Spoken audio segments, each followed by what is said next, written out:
Yo, yo, yo, yo, yo, yo, yo, yo, yo. Let's go, everybody. It's What's Up Wednesday. We got a jam-packed show. Let's do this. Here we go.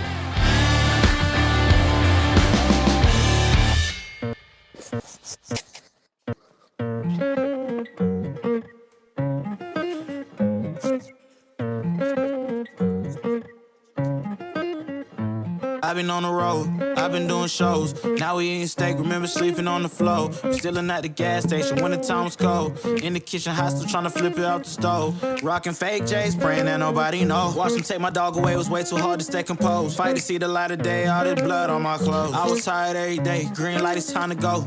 I don't wanna live life faster.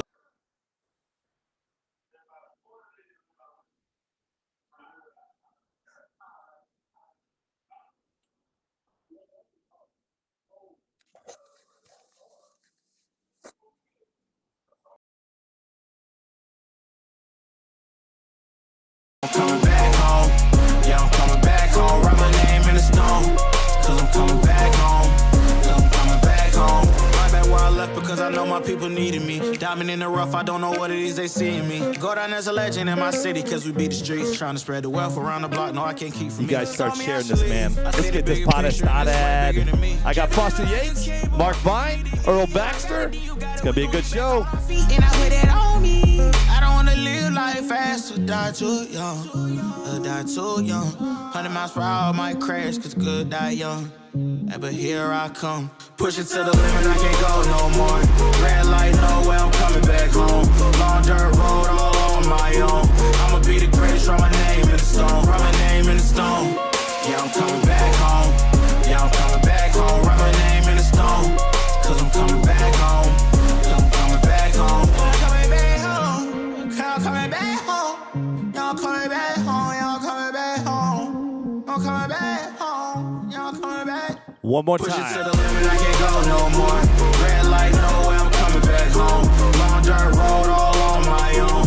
I'ma be the greatest, write my name in the stone. Write my name in the stone. Yeah, I'm coming back home. Yeah, I'm coming back home. Write my name in the stone. Cause I'm coming back home. Yeah, I'm coming back home.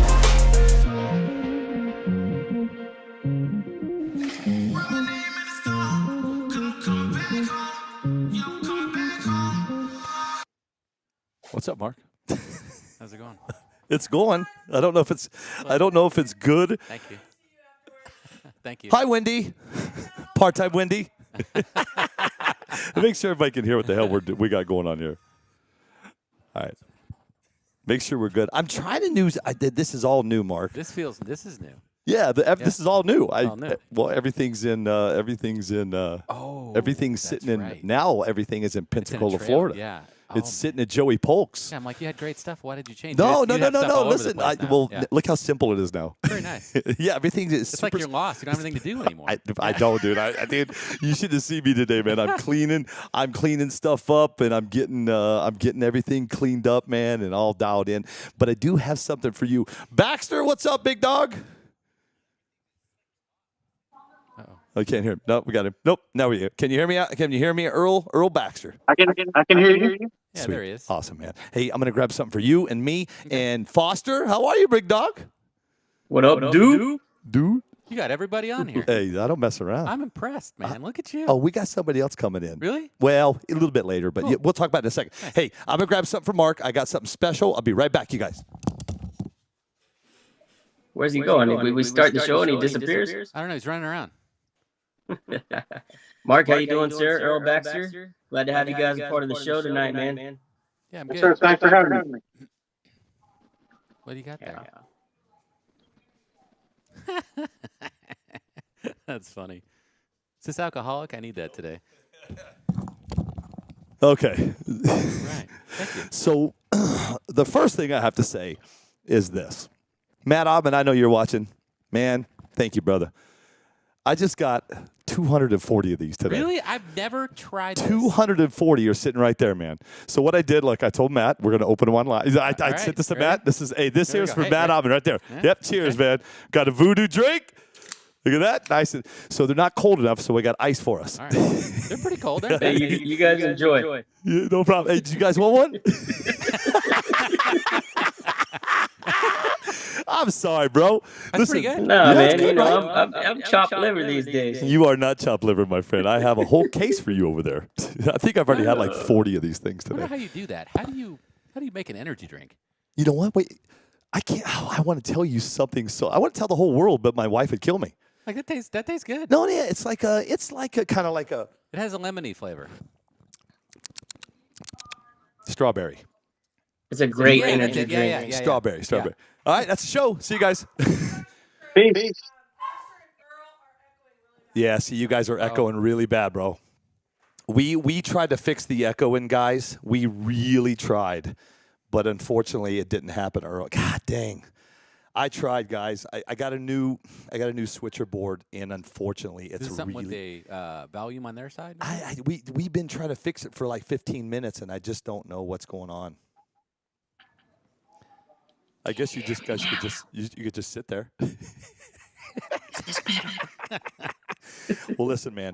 I don't know how this is gonna work, guys. Only because you guys are echoing. Hey, let me see if I can get a headset for my phone. Give me just a second. All right, cool. Let's do that. Let Earl. Let's all get set in. I got few things I want to say. You got a couple minutes? Yeah. Okay. Yeah. I'm all Good. ears. Good. Got a DR10M for you. I saw Cool. what you did in John Schultz handed you a box, and there it is, man. Maybe we'll talk about that a little bit. Yeah. Hey, but check it out. I got a lot of stuff brewing. I have a lot of stuff brewing right now, and I want to say huge thanks to Willie from McClan. Is it Macklin?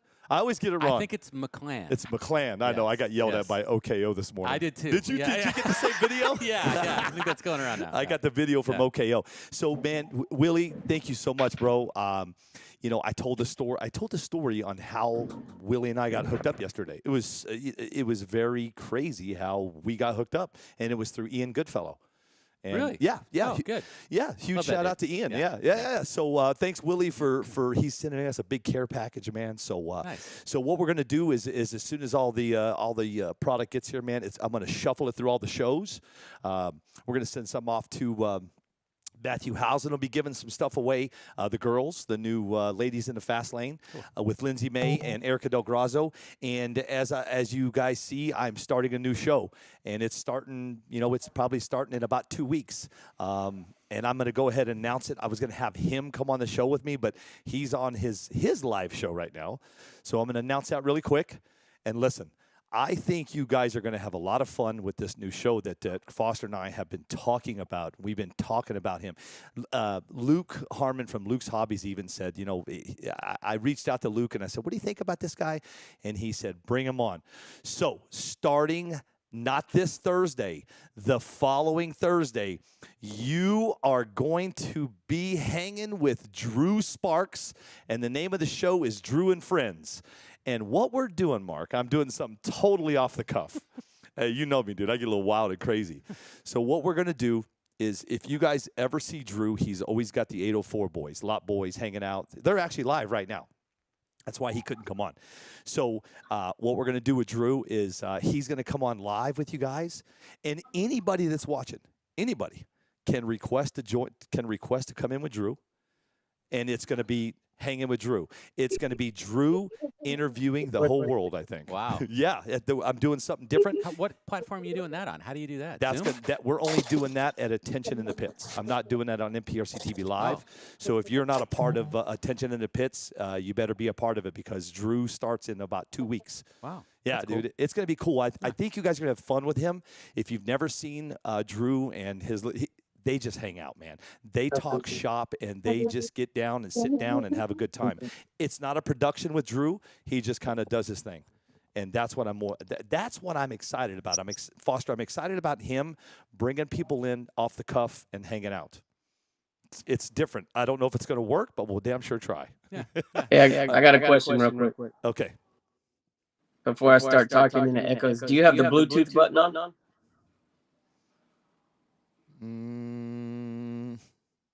Let me double check. I don't think so.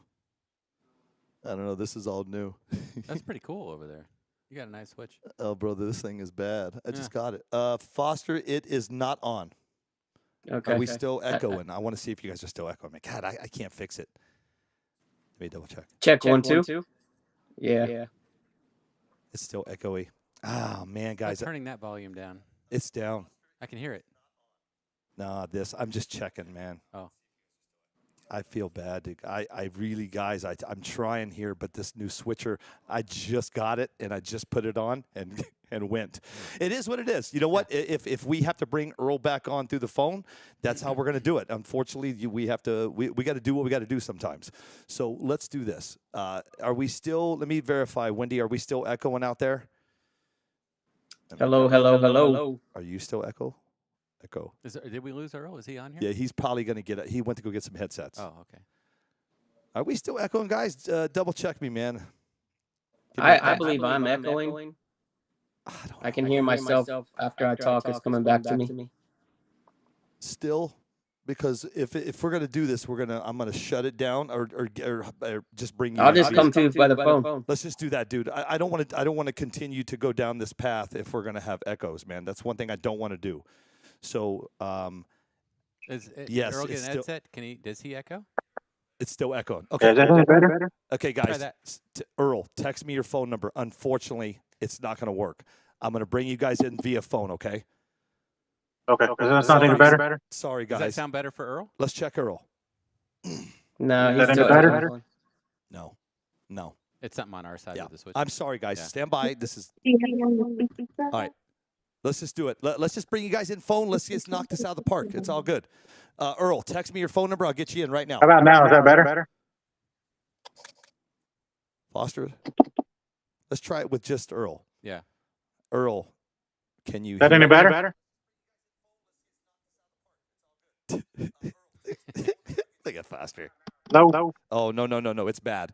Earl, just text me your phone number. Okay. Sorry, man. Okay, we're out. They're gone, guys. It's over. Sorry, Mark. No, you're okay. I understand. Things happen. It's okay. Let me get these guys on the phone, and then we'll get busy here. I love when you have complications, dude. It actually makes me stronger. If that makes any sense. Search for all devices.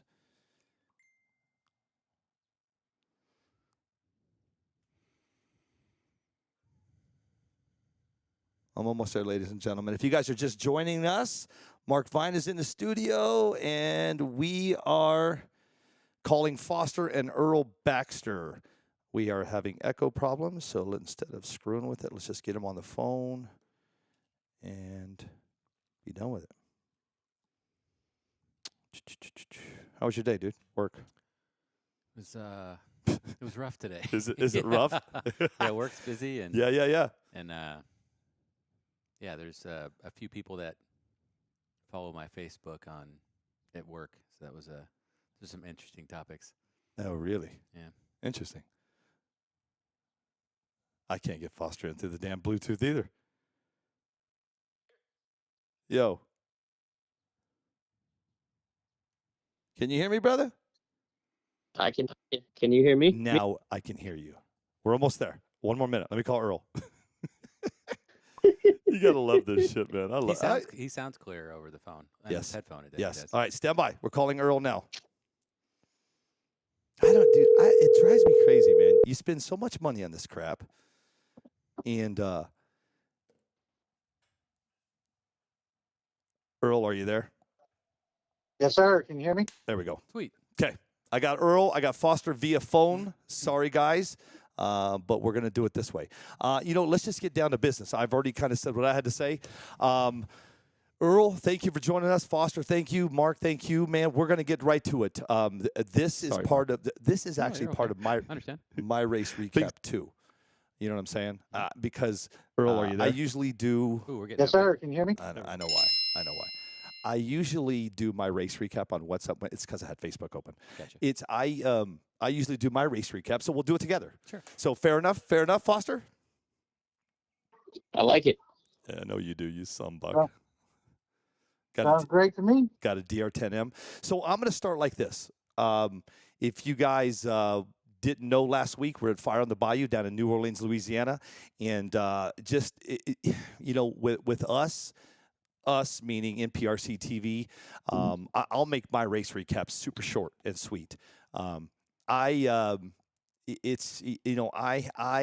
had such a good time down there, man, hanging with so many people between on the bayou with Boogie LeBlanc. That had to be cool. Oh, you have no idea how cool it was. So on Wednesday, we were on with Boogie LeBlanc all day with his family, invited us into their, they call them camps. They're these houses out of the water. Yeah, so it was crazy. And then Thursday, we did go-kart racing. And then Friday, it just, to me, my weekend is summed up like this. If every weekend was like that, and we had a great time and hung out as friends and family, that's my recap, bro. I had a good time. Unfortunately, there were some things that happened, but we'll kind of veer into that a little bit. Come on, man. When you and I were in New Orleans last year, we had a friend, a very, very good friend of ours. I'm not going to venture off into getting into Michael Andrick a lot, but you are missed, my friend. You were a good friend of mine, and I was able to call not his last race. I'm sorry. I was able to call that New Orleans race. It was you and him, and he got first, and you got second, and you guys worked together that whole day together, and we talked about it. If you want to see the live, go back and watch it. It was magical, man. To hang out with Michael that day, and it was just really good. So you guys have to understand something. For me, going into New Orleans, it was really special. It was something to me. Yeah. You too. Yeah, you and I talked about it. Mark and I work outside of drag. We actually have a working relationship with drones, and we talk a lot. And we talked about how going into this race, it was special for both of us. It was you wanted to win and I wanted to win. What I mean by I wanted to win, I just wanted to have a smooth. If my win goes like this, my win light is if I have a good live and no problems. I mean, I had a couple hiccups, but other than that, I had a W. I had a W that last weekend, and you always have a W. No, not always. I just had a L. We got. Nah, that's nothing. That's nothing. So you guys have to understand something. Going into New Orleans, it was emotional for me. You too, bro. Yeah. Again, and all I'm gonna say to you, man, is congratulations on the win. But I want people to know what you're running. I want to know, we know your 5-star hobbies. Yeah, man, I want to know it all. Everybody wants. And then we've got Earl Baxter on the phone. Earl came in second. Yeah. And listen, Factory 41 is coming in hot, Earl, man. Congratulations on the second place win. Hey, thank you, guys. I'm honored, to be honest. I wanted to say something about that, too. Is last year there was a couple of big teams that dominated, right? They did well last year. And this year, we've had Custom Works. We've had Factory 41s in the final. We've had 5-star. We've had a GFRP, right? Yep. They did well in the last race. But there's a variety now, and there's some strong teams being built. So I thought it was freaking awesome to see Factory 41 and 5-star in a final. But I think, and Earl, correct me if I'm wrong, that's a new chassis that you had, right? Yeah, so we've been running the same style chassis for the last 2 years. I mean, we started this about 2 years ago, and just knew our shit wasn't good in the prep. I mean, what little bit we've ran in the prep, we've struggled. So it's really the previous car has been freaking awesome in parking lot, slick, slippery stuff, but there's no grip. We've done really well with it, but it got to the point to where in the last 6 months we've been getting to the finals, or we'll get to the semifinals and we'll get our ass kicked. We just had to do something different. I mean, what we were doing wasn't working when the track gets good. Everybody else can make their car go faster, and we couldn't put any more power in it. What changes did you make to the chassis? We took a lot of flex out. I mean, mainly just stiffened everything up. And I've been working on it for about a month just for that race, just for that reason. And I'm actually going to go to RCDRL this weekend in Dallas and do a little more testing on the prep, because, I mean, that's where we struggle.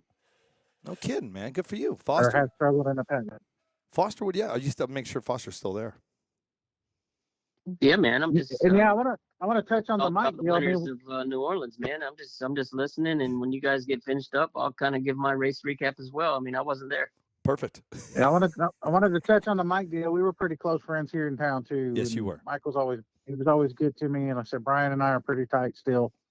And I wanted to win that son of a bitch too. Like I told Brian, I said I think Mike was grabbing the damn wheelie bar on the start and got me stuck on the line a little bit. Gave Mark the advantage.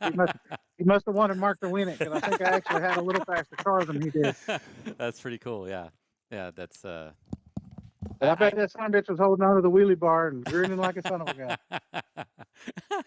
You know, you mentioned the prep, and we've been the last, I'd say, month and a half. That's exactly what we've been focusing on, is trying to get out of. It's a completely different tune. And it changes the car, trying to launch that hard through prep. So I feel the pain of that. We were struggling with that too, and we've had problems, late last year and early this year. And we kind of stopped development on the chassis and said we're gonna focus just on tune to see what we can do to get out of that prep. So, yeah, I feel the pain on that. I'm with you 100% on the problems with the prep. Yeah, well, like I said, overall, I feel like we did really good. I mean, Mark, you had a really good comeback, because, I mean, you were struggling early, and I was watching, and I didn't overlook you because I know better. But the last pass you made surprised the shit out of me, I'll be honest with you. I appreciate that. It was an honor to race you. You've always been extremely competitive, and I have a special admiration for people that build chassis. It's not an easy thing, and I've had people say, I'm going to build a light car, and I'm going to do this and that, and they come back, a month or so later. This actually just happened, and they're like, I don't know how to get this thing to work, and it's not working, and and it's not. It's the bullet days might have just been a flat chassis, and there's a little thought in that, right? But it's complex now, and it's different, and so I have respect for people that try and go out and make a chassis competitive, and it's not freaking easy at all. So hats off to you on the Factory 41 chassis. Yeah, 100%. Yeah. Thank you, guys. Earl, when will that chassis be up for sale, or is it for sale? It's going to be for sale. As I was contemplating today, we I've got a couple of things. Hobeo's supposed to be coming out with an aluminum transmission case. So right now I'm running an Exotech that we had to change up quite a bit of the stuff on the rear end of the car to make that fit. And it's kind of cobbled together. It's okay on my car, but I can't send it to a customer like that. So we're kind of on hold, waiting on them. They're supposed to have that out by the end of the month. And if everything goes as planned, we're supposed to get 20 or 30 of them. And if that's the case, then it will go into production almost immediately. Nice. But like I said, that's kind of the hold up, and I'm not really pushing on my mind. I want it to be right. So hopefully, if they get that, then like I said, we use Hobeo products for our cars, components, the front end, the rear end, transmission. So I'd like to kind of stand true with them. Them guys have supported us a bunch through the years, even with the old stuff. I mean, we've been building cars now for about 6 years. So, they've been really good to us. So hopefully they can get their shit together and get that transmission out when promised. And if that's the case, then I would say probably this time next month, the cars I'll probably start selling them. Hobeo, you said? Yeah, Hobeo. Yep. Oh, so Yeah, Hobeo. That's unique. That's I think they're out of. Are they out of the UK? They're out of Taiwan. And I asked Mr. Chin when he came down, and we got hooked up with him. He said 6, 7 years ago. And I asked him, I said, what's the translation to Hobeo to English? And just joking. And he spoke very broken English. So it was hard to have a conversation with. I would tell you that. You had to be real patient. So did you find out what it means? So what is, he said midnight loci. Midnight loci? So apparently, I guess they were building some parts for loci out of the same plant during the day, and then they built the Hobeo stuff at night. So that's a cool translation. That's crazy. That's cool. That's crazy. I'm a big Losi TLR fan. So that's Midnight wild, Losi. dude. Midnight Loci. And it's funny because, like I said, most of the TLR stuff will bolt directly to the Hobeo stuff. Like if I can't find something in the Hobeo, then I'm at a hobby shop and they got it in Losi. Usually, some minor changes it'll fit. Huh. That's cool. I So remember. that's pretty cool. I Yeah. remember talking to Earl probably about a year and a half, about a year and a half ago, and we were talking about his factory 41. I said, "Hey, I need it. Somebody's looking for a chassis." He goes, "God, I can't get these damn Hobeo parts!" Screaming. Remember that, Earl? Well, like I said, the good thing is they've got a distribution center. They had one in Virginia, and then I believe they've moved that distribution center to San Antonio. So it's only 4 hours from my house. So typically if they ship something, I get it the next day. So that really works for me. I don't know about the rest of the country, but I like it. Yeah. When you get ready to ship those chassis, let me know, man. We'll put you out on the other shows too.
There we go. Now we're back. Okay, we're good. Go ahead. Go ahead. Go ahead. Okay, so yeah, so John, he races full scale cars. He actually works for a guy full time that's what they do.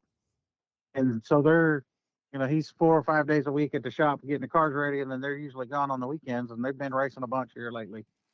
He doesn't have a whole lot of time either, so it's kind of put everything on me, which is fine. I don't mind it, but just takes me a little longer to do it on myself. So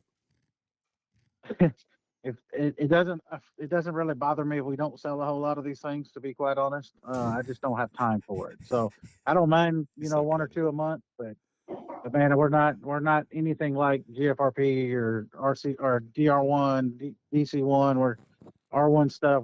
We just don't have the guys to do it. So we're kind of a mom and pop shop, if you want to call it that. And like I said, we do pretty good for what we got. Yeah, that's good, man. And again, as soon as Earl launches out that new Factory 41 chassis, man, we'll definitely get it out to or have him put it across our show so you guys can see it. And It's a cool looking chassis. It's it another is. unique looking thing. It's not. I mean, it's something different. I like to see different.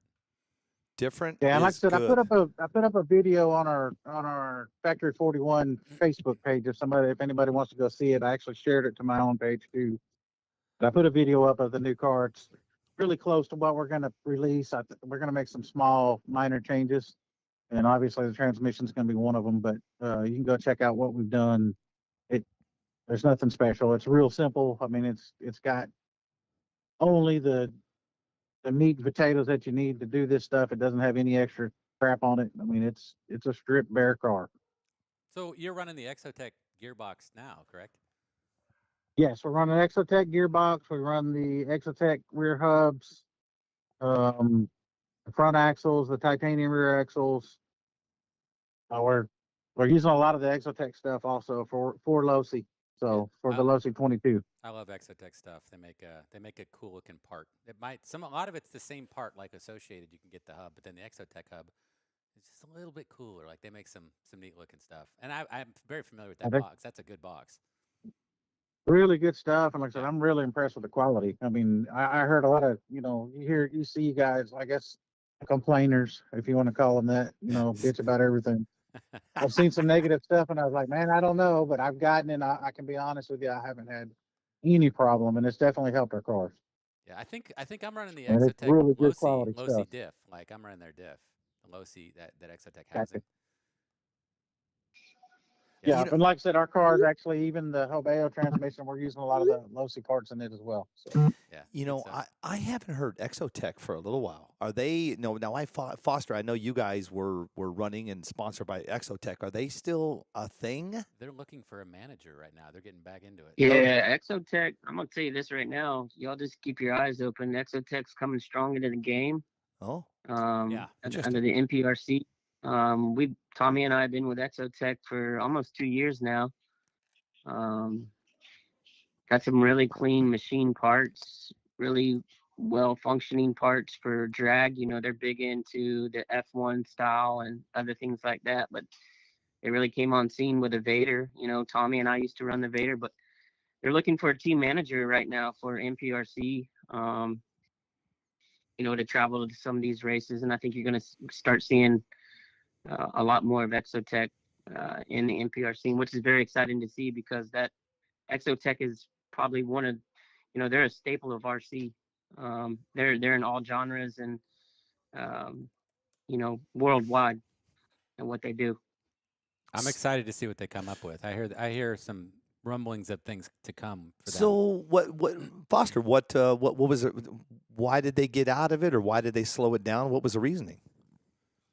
Well, they never really got out of it. They introduced the Vader when NPRC was first introduced. Yep. The Vader is still, it was. Well, Tommy and I think Tommy and myself, probably two of the first people to break 2.0 with a Vader chassis. Shay right behind us. We were big into the Vader, but the front bulkhead wasn't what everybody was going with. Everybody was wanting a 0 degree front bulkhead.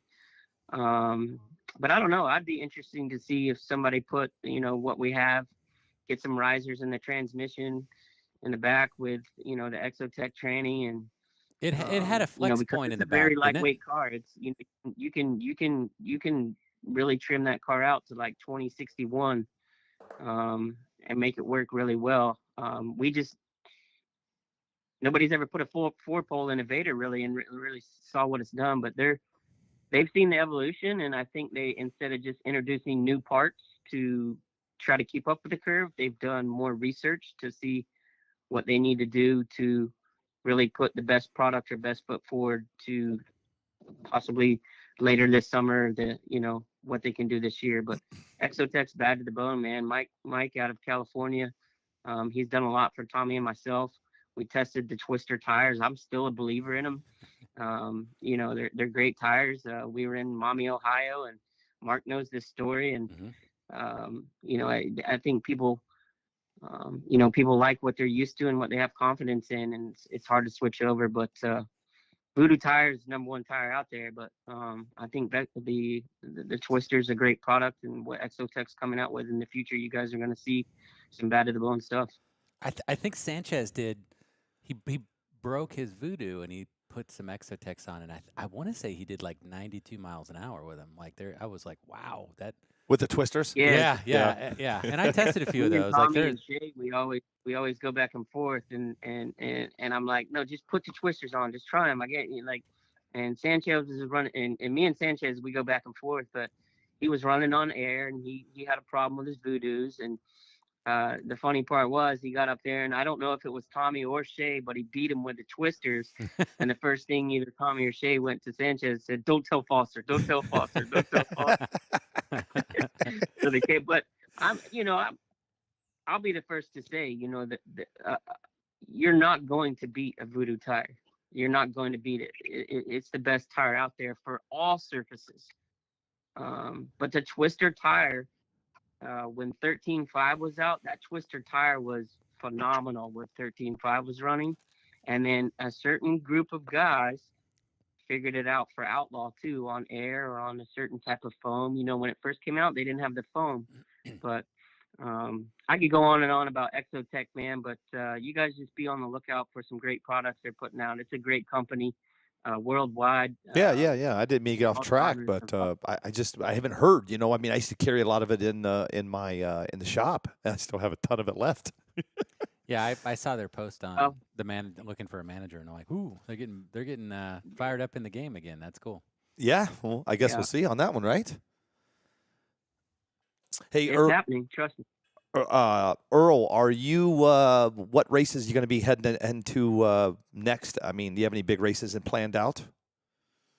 And I don't have any plan for say. I know we've got that race here. Chopper's putting on a couple weeks here in Houston Yep, yep. at Mike's RC. We're gonna go to it for sure. It's 10 minutes, 15 minutes from the house. I'm actually going to earl this weekend to get some testing tuned, so I'm ready for that track being prepped. So just trying to get ahead of the game. But from there, I don't really know. We'll probably go back to Tulsa to the Super Chips race. Yep.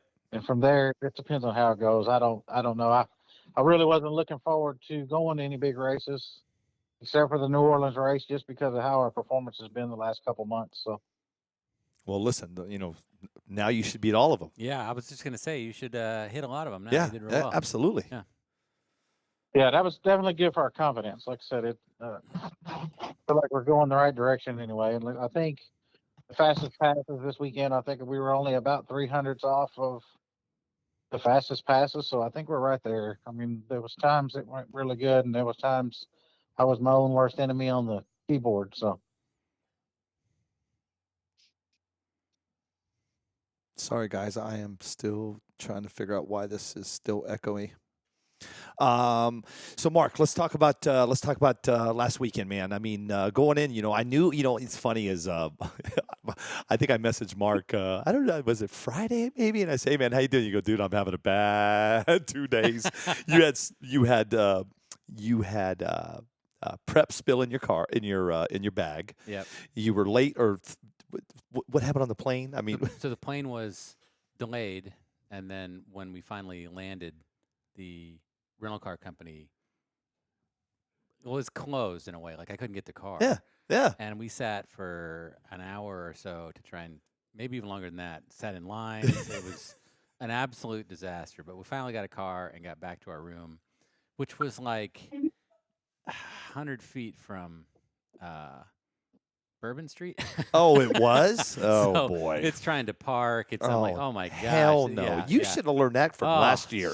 Actually, the hotel was really it was nice. Yeah. Well, But I'm like, what did I do in Yeah. booking a room this close? But it actually turned out pretty cool, where we could walk around and see some cool sights. yeah, that's good. Yeah. Yeah. Ryan Clay says, what's up? Oh, cool. What's up, Ryan? I'm just watching them, Yeah. watching through the comments and stuff. So then you get settled in, man, and then start working on those cars, man. Yeah. To walk us through, because it was a long day. It was a long day that day, and with all the downtime. I mean, what were you working? Tell us throughout the day. So we started, and we've been practicing in prep, and the road was green enough where I couldn't use the style of tune that I was used to using. It's like I couldn't dial the power out of it enough to get down the track, because we've been testing for the last month in this really sticky stuff and a very good road to put down all sorts of power. So when the road was green, you had to tune to like a 1.8 or a 1.9 power range, and I hadn't done that in a while, and I struggled a few times to try and get enough power out of it, because we're so into the launch power and making a bunch of power. I struggled hard to try and get down originally, and I kept telling Ryan and Tony, and I'm like, it's gonna come around. We're gonna chase this thing around back to the tune we started with, because it's gonna get better, and that's what it did. About an hour before the actual race, I mean, I was there the night before when nobody was there, and I made a couple runs. Yeah, I'm like, yeah, I just yeah. got to get down the track. Yeah, And know that it's gonna yeah, go down yeah, the track, yeah. right? And no power in it, and it goes down the track. I'm like, okay, and I go back and go to bed, and I wake up, thing won't go. And about an hour before the race, I started making good passes, because I could convert back to a tune that I know, because the track was coming around. So then I just turned it all the way down as far as I could with the tune that I know, and it went. And once it went, I'm like, okay, now we got something to build off of. Now I know what I'm doing. I'm comfortable with this type of tune. Right. And built from there, and I think we did pretty good. There was some struggles, but I was trying all sorts of different preps too. That's kind of, you go around this prep round table. Yeah, and, I call it the Pandora's box. yeah, and I Just think if tried- Frank Greer was there. yeah, well, and I'm on the phone with him, right? Like I'm like, I can't figure this shit out, right? And I finally, Tony brought some stuff from Frank and put that on there, and poof, okay, it goes. And then I put more power on it, and it's poof, goes. I'm like, ooh, okay, I think we're good. And once we figured out the prep and the, I tried all sorts of stuff, but once we got the prep down and the track started coming around, we had a good car for sure. And the other thing I was not familiar with is the body. That's the first time I've ever tried the body, and it has some characteristics that I'm not used to, and it's a minimum weight car, so the body is extremely important. And I love the LS22, and I have it as a gotcha. I was going to backup. ask you what body. Okay. And it's an Andy's body, but I don't know if there was something odd with the car. I don't know if I was spinning the tire at the top, but it was unstable at the top. I crashed multiple times, where the thing I wasn't turning the car and it would just go right and fly off the track. I'm like, what? Yeah, and what's going on? And it's difficult with a light car. So, that was, there was a lot of problems, but I'm a big believer that when it's your day, everything can go wrong and you're going to win. And then when it's not your day, you can do absolutely everything right, and there's no freaking way you're going to win. And Yeah. I've had both of them, and that day everything went wrong, but it was my day to win. Well, I did not know this, but listen, what the hell happened with the ESC thing over in the pits? I don't know how far I should. Well, So here's what's strange, and yeah, I'll take here, it for what it's here worth. we got an ESC. Yeah. This is what's weird. Yeah. Is I went in. I'm not going to be accusing of anything. No. Let's I go make into sure my- one thing clear. We're just this is we're having some fun today, brother. We're talking about the race and how This was one of the frustrating things. Okay. Is I plugged my Wi-Fi module. I have my Wi-Fi module in the car, and I change my tune, and I trim it, and I'm like, okay, it's good to go, and I change it. And this is like a year-old ESC. I've run this ESC for a long time. It's one of my originals, and I bring it back. And, okay, everything's good. I change the tune. I save it. And I leave the Wi-Fi module in there. And then right before the race, and the car, I don't have an on-off switch. So the car's plugged in and on. And I go to check the tune one more time. Like, let me check it. I want to add a little more in the launch, right? Because the freaking track's getting sticky. And I go to add a little more in the launch, and all the timing's out of it. And everything's different in the ESC. And I'm like, oh my God, what the hell happened? So I go and fix everything, and I save it, and it's maybe 15, 20 minutes before the launch, before the race, or maybe 10 minutes. So then I leave the Wi-Fi module in there, and the car is on, and right before I unplug the Wi-Fi module, I go up, I go through tech, and when we're heating the tires, I go to spin the tire with the throttle, and it doesn't move, and it makes a noise that I'm kind of familiar with. And the ESC changed software. It changed from CBA to ABC. And I'm like, what? And I knew what it was. And I'm like, what the fuck? Yeah, So right. I go back. I run back to the pit. I try and swap it to CBA, and it's not saving. Like, I don't know. I've lost a year of my life waiting for the R1 module to fucking connect. Really? I mean, it would not save. So I don't know if it saved or not, but I ran back up to the line and I set my car down, and I'm like, I don't know if it's going to go or not, but when I pull the trigger, it spat sparks out the side and blew everything up. Blew it right? up, And yeah. it was the software was incorrect. It was changing. So I've never had that happen. I was going to before. ask you, have you ever had that happen before? I've been running that same ESC for a year, and I've never had same that happen. ESC? Yep. I'll be damned. And that was the start of the commotion. Was my software was doing some crazy stuff, and I don't know if it was software driven or somebody was adjusting it and thinking it was theirs and it was mine, or what the hell happened. But after that, I will never have my Wi-Fi plugged into the ESC when the car's on unless I'm connected to it. It was a crazy thing. That was the start of my. I just choked on ice. That was the start of my nightmare of the whole of the rest of the day. That's wild, brother. Yeah. What was that, Foster? I mean, it's it was crazy to watch on TV. You know, it was you know, I love the show because it puts everybody on the edge of the seat. At the end of the day, you know, congratulations, Mark. Congratulations, Earl Baxter. Everybody knows. You know, you just go back and watch the last 30 minutes of the live, and I think that's all I need to say about my race recap. I wish I was in New Orleans. I saw how much fun you guys had. I know what an amazing event it was last year. I know the challenges that with the weather and the track and everything this year. And it was survival of the fittest, is what you can see on TV. And I like that. I like that because we've become in such of a habit of just setting our cars down and pulling the trigger and thinking it's supposed to go straight and as fast as possible down the track that, you know, it leaves. I mean, look at the guys. Look at Mike Granada. Look at, you know, Earl Baxter coming through. You know, these guys that have, you know, maybe not have had the greatest performances, but it leveled the playing field. And at the end of the day, it worked out how it worked out. But, you know, I love tracks like that. It's if you're gonna win thousands of dollars, you shouldn't be able to just set your car down in a groove and pull the trigger. So it was exciting to watch. Congratulations, Mark. I know you went. You know, I know. You know, the aftermath and everything. It is what it is. At the end of the day, the race director called the winner of the race, and that's who we congratulate. And you were number one, and Earl Baxter was number two. It's enough said. Race is done. It's fine. Race is done. Right. What was that, Earl? I said I was the shit, huh? No, I mean, I'm just saying. You like you said, you haven't been going into big races because your performances weren't there. But you fought, and this was a track where everyone that was in New Orleans this weekend had an opportunity to win.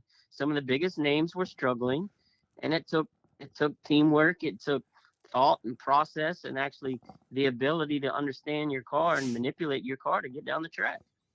Right, and to touch on what Mark said, I kind of feel his pain because we were testing a week ago Sunday to get ready for this deal with the brand new car, brand new electronics, everything in it is brand new. I made about 4 or 5 passes with it. It was getting better each time. I actually run my personal best at one point. I went in and made a tune change, and mine did exactly the same thing. It didn't save. It switched the CBA. Really? And I set it down. I pulled the trigger, and it cogged. And I was like, what the hell? So I pick it up. I do it in the air again. It cogs a couple more times, and then I let all the smoke out of it. Yep. And I thought, well, what the hell's happening? So I go back and look. It didn't fry it to where I couldn't get back in it, but it had switched the CBA, but it did hurt it enough that it wouldn't work. I even had it on the first change. I had it pull all the timing out of it. The timing was set it off. It still had my curve in it, but it changed some. It changed some strange settings, and I'm like, what in the hell is going on? Like there was something in the air or something because I've never seen that, and so it made me very cautious of having the Wi-Fi in the car, and it did it again right before the race. Change your password and the name of the Wi-Fi. Yeah, and I used just the standard password because I've changed the password. That's what everybody's saying. Change your password. I did that. I've done that twice, and it locked me out of the ESC. I couldn't get back in it. So I literally watched a shithead here at a club race change somebody else's tune while they're sitting at the line waiting on their competitor. Yeah. We thought about it. It was taken care of. I don't think it's ever happened again, but I physically saw it.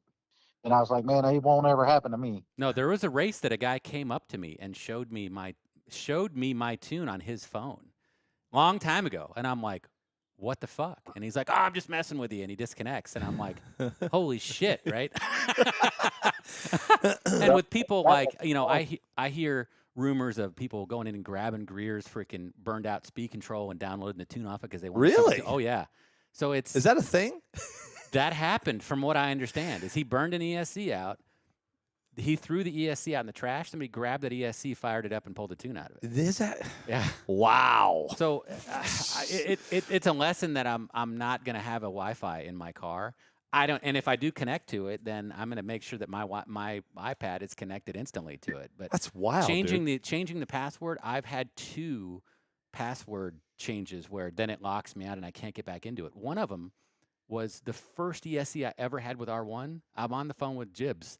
If anybody knows this stuff, Dibs knows it. Yeah, right, And he's right, like, right. okay, we changed the password, and then he's like, man, I can't get in. And I'm like, yeah, I can't get in either. And so we had to actually change to the next Wi-Fi module because I couldn't get in. Is this an app? It's a little like dongle that you plug No, in. I got it. But is it an app on your? Yeah, it's a. So you guys update these apps? You guys got to update these apps. Mine auto updates. Hey, listen, man. No, but it works. It I works. got it. Yeah. All I'm saying is if anytime you have any problem with anything, Oh, I see what you mean. update yeah. the app, dude. I have problems with my apps. But why? But R1, like the ESC is the dominant ESC. Yeah, yeah, But the of course it is. Wi-Fi is so frustrating. Like, Really? we'll sit there every time. I got a little stand for my iPad, and I sit there and I have a process. Okay, I connect to the. I connect. It looks like a little Wi-Fi. It generates some Wi-Fi. I connect to it and I wait. It doesn't do it. I'll turn it off, back on. You do that 3 or 4 times. Okay, cool. It connected. Huh? Sweet. Then you go into the software and you hit connect, and it's gotta say connected, and it takes that a couple times. You go, okay, sweet, and then you go in and go, okay, you push the first button and you wait and go, please show me my data. And sometimes it doesn't, and you got to start all over. Yeah, yeah, Like yeah. it's this process, and if you run an R1, you know that process. And when you have you got 60 seconds to get to the line, and I'm sitting there watching this wheel going, and I mean, I could throw my iPad across the freaking table, right? Like, That's the holy iPad you shit. have on your table that's sitting Yeah, right, here, right, right? right, Yeah, right. yeah, yeah. Also, Mark, here's the funny thing. I've got the same thing. I've got a process with mine. So I'll go make a pass, especially when we're testing. I'll go make a pass. I'll connect to it, make it with my phone, and while it's trying to get going, I'll clean the tires, or I'll go watch one of my teammates make a pass, and then I'll come back, and usually it's hooked up. Yeah, it's It's the best way to not waste a bunch of time on it. it's wild. one of the downfalls. Once you know the process, it connects, right? I mean, and you're fine. So But the when process when is you're in a waiting? hurry, I've spent a year of my life watching that wheel, waiting for that thing to connect. Over That's the last wild, couple- man. Yeah. Huh. It's especially when you're in a hurry. It never connects when you're in a hurry. No software updates, nothing like that. I don't know, man. No, Listen, I have mine set that. They actually just had a software update where the screen actually looks different. It looks they did some cool stuff. with Yeah, the yeah, screen, yeah, but, yeah, But yeah. I fired my iPad up and it was just there one day, like it auto updates. Interesting. Okay. Yeah. Okay. And then from there, man. So ESC's done. It's time. I mean, listen. You know what the crazy part is I talked to Slaney when he was Battle of Blacktop. Yeah. And he came on, and he was telling me, man. And listen, you everybody's going to confirm this, but when you get up there and you're getting ready to you're at your pit, you're getting things ready, you're getting ready to head up to the line, man. The adrenaline has got to be crazy, right? I've never had the experience to do this except when I beat Foster in the DR10 race, but other than that, that's it. What's odd? Yeah, right. What's odd for me is that I test now so much that racing feels awkward. I'm so used to just running one lane and testing my car and bringing it back that when I actually have to race, it doesn't feel normal. Really? For every one time I've gone down the track in a race, I've tested 1,000 runs, or maybe 100. You guys but- test a lot, but man. it was odd. I noticed that at this race where, like, man, this is weird to actually race. Like it's. Yeah. Because we just run one lane and we practice all the time. All the time. What about you, Earl? Man, when you when you're coming up there, Honestly, I don't get nervous. So, and the only thing I can relay this back to is I've been around racing since I was a kid, and we went for many, many years where we traveled racing dirt late models from city to city, and this kind of money is normal. So it doesn't bother me at all. Like I was so relaxed this weekend. And like I was telling Brian, and I talked to a couple of my team guys when I got back home, I really wasn't disappointed that I lost. I was disappointed, but it wasn't jitters or it wasn't any of that. I mean, everything, I had absolutely the most perfect day that you could imagine racing over there. Everything went right except for the final round. I got stuck on the line. And I was completely out of my control. So I really wasn't upset that I lost. I mean, Mark's I consider Mark to be one of the top 5 in the country. Thank you. Thank you.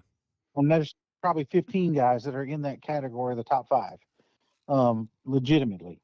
So I look up to Mark. I mean, I always have. I respect him. I respect his ability. I sent him a message, Sunday or Monday, I don't remember which, but I sent him a message, hey, congratulating him.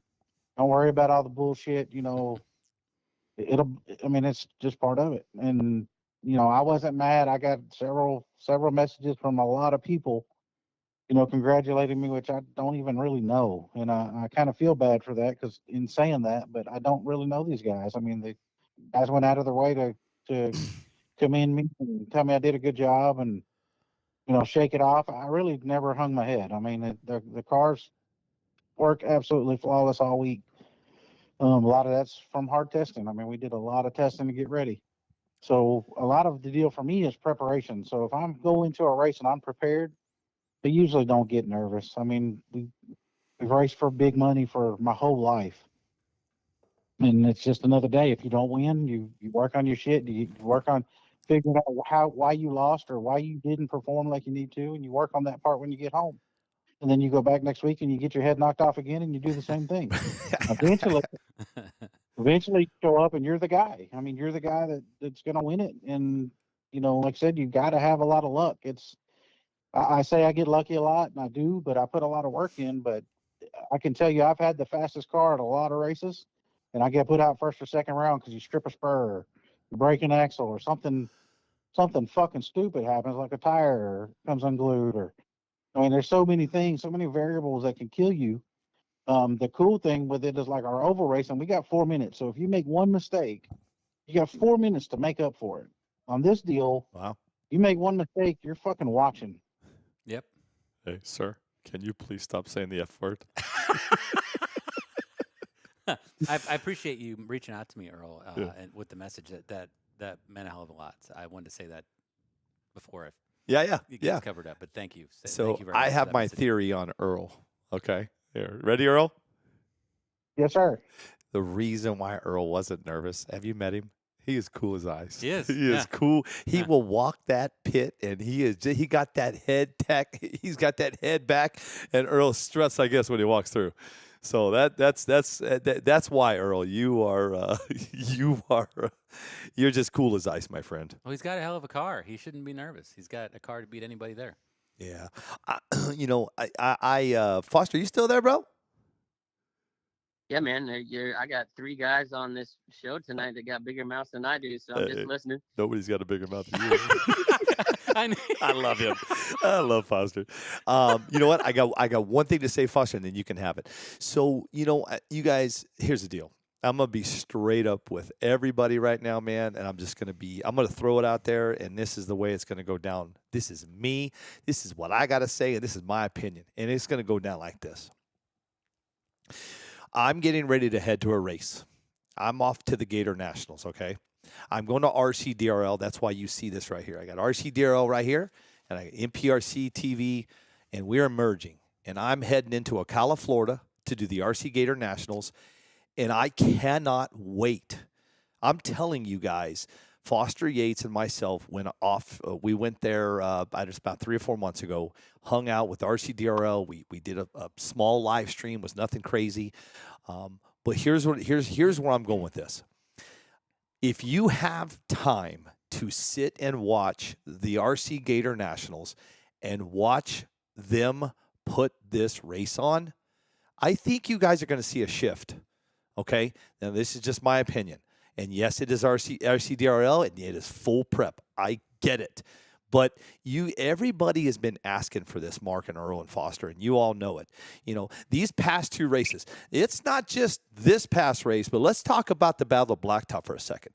We've gone through some things in these past 2 races, and I have seen you guys, I'm talking about you guys, overcome some, listen, I said it last night, man. I have a private channel that I go live on about twice a week, and I said it. There's a gentleman that did something to NPRC about a month and a half ago. Pretty bad shit. I don't know if you guys seen it or not. His name's Justin Pace. I said I'd never say his name again, but he's a pretty bad dude. Where I'm going with this is you know, these past 2 races were just some things that happened, man. We had the race directors. We had a lot of stuff going down. Watch this next race, and you tell me what you want after that race. As smooth as it's going to go, Mark, I believe it, bro. I believe Michael Mercadal and Joey Polk and AJ Murrah. I mean, I could go on and on to how many people are out there. They got their shit together. Okay, so when JoJo and Mariel and they all get busy, you guys are going to see how a race is going to run. Now, no, there's not 10, 20, 40, 50, 60, $70,000. No, it's not. But if you know what, if a trophy and a small thing of cash is sometimes okay with you, you might want to try it because I think you might like it.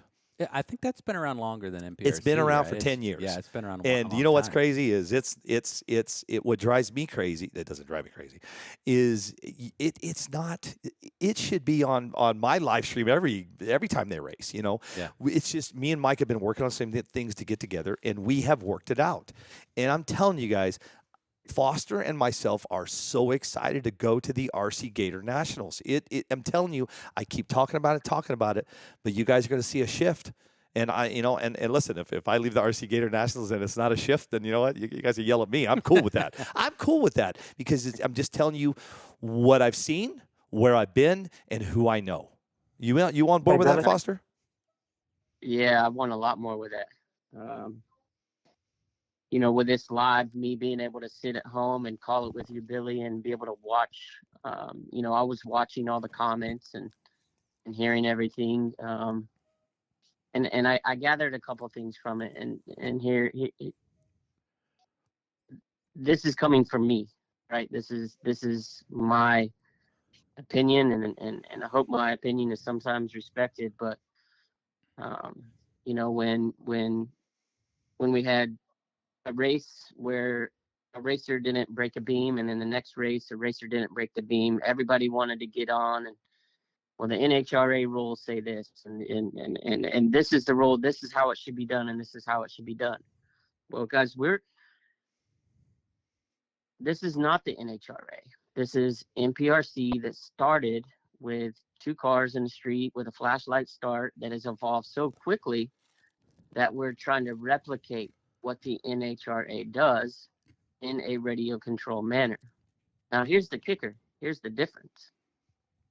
There's no track officials in your pits. There's no track officials standing on the side, you know, watching parts being put on and taken off of cars. There's no, you know, whatever. Ultimately, at our races in the NPRC, the race director is ultimately responsible for every decision that's made. So we are leaving 1 or 2 people in charge of making a decision that is negatively or positively going to affect anyone. So if we want to start comparing what we're doing to the NHRA, well, guess what, folks? As racers, as race directors, we got to start putting up some money to have the proper equipment, the proper people there to make sure that it's the same at every track. And this is the thing about RCDRL. I wasn't familiar with it other than seeing it until when Billy and I went last January. And there is no issues with cars getting stuck in the prep. There is multiple grooves. There is VHT on the track. There is competitive racing. There is legitimate pairing and timing and ET with dragtrack.com. There is a legitimate officials officiating this race. They're 2 totally different things, but they're so similar. And out of everything that we heard in December about what NPRC wanted was structure, we've started off the year without any structure. And if it continues to go that way, you know, we're going to end up seeing these results of people leaving these tracks and social media going crazy and people with all the negative, when 95% of the people at these races are having an amazing time, but what people see through our platform gives them the right to feel that they are entitled to their thoughts, and one person is right and one person is wrong. Hey, Foster, can I add something to this? Yeah, of course. So in my opinion, I've raced several races with RCDRL with Michael Mercadal and their crew. Hats off to Michael. Them guys run a class show. It is organized. There is not this driver combating with the race director. There is none of that. He doesn't allow it. I've never seen it happen as long as I've been there. I've ran 6 or 7 races with him up here in Dallas. That's kind of where the racers are our own worst enemy. Is if the decisions were made by the race director, which he did make the decisions. Several drivers wanted to battle that and appeal that, and that's where it kind of got sticky. Right or wrong, indifferent, it doesn't matter. We are our worst enemy. We can't really put that on Kenneth. I mean, he did a fantastic job. He actually made the calls when he had to. He wavered a little bit because the drivers got there and, imposed their opinion. And I think that's kind of where, going forward, I think the race directors are going to have to stand their ground and say, hey, you got me to do this job. Let me do my job. And that would have stopped all the bullshit in the last couple races, in my opinion. Like I said, Michael, they dragged that trailer back and forth across the country from Texas to Florida. He does a fantastic job. They've got rules in place. They stick to them, and there's no question. If you cross, you're out. If you bang the wall, you're out. It doesn't matter who you are, what race it is. Even in qualifying, it doesn't count. So he set the precedence, is what I'm getting at. And they do it every week, so he's well practiced and well polished. And I would say that the RCVRL is real similar to the NHRA in that fact. They make the call, and that's the call. Period. You don't like it, load your shit up and go home. And that's the way it's got to be. Yeah. We raise too much money to let the driver decide what the hell happens. I agree 100%. King of the Smokies. I had some of the biggest names in the hobby sitting there trying to tell me how to run my race. Every single one of them can tell you. It doesn't matter what the call was. Me and Tommy, every decision we made was based upon him and our video. And it's tough, man. I wouldn't have wanted to been in Kenneth Jackson's shoes. We have some of the biggest names out there. When we go to a driver's meeting, you heard me in Atmore, Alabama, and you've heard me at all the races I've done. If there's any discrepancy between the drivers or whatever it may be, it's going to be handled by those two drivers and the race director only in a public manner. That didn't Everybody happen. That agrees didn't to it. happen in Atmore, Alabama. Right. Yeah. I'm Yeah. just saying. Don't get me I'm just started. saying. What I'm saying is, if everybody wants to associate this with the NHRA, then there's responsibilities and accountability that comes with that as well. And The two things NPRC is what it is because you can do it anywhere in the world. You can set your car down any parking lot in the world. You don't need VHT, and that's what's amazing about it. But what I gathered from this weekend and this race was it was phenomenal to watch. The DR10 race was absolutely amazing. It's the second one we did. The first one sponsored by Associated. Second one was King of the Smokies. That, to me, was the best part of the race.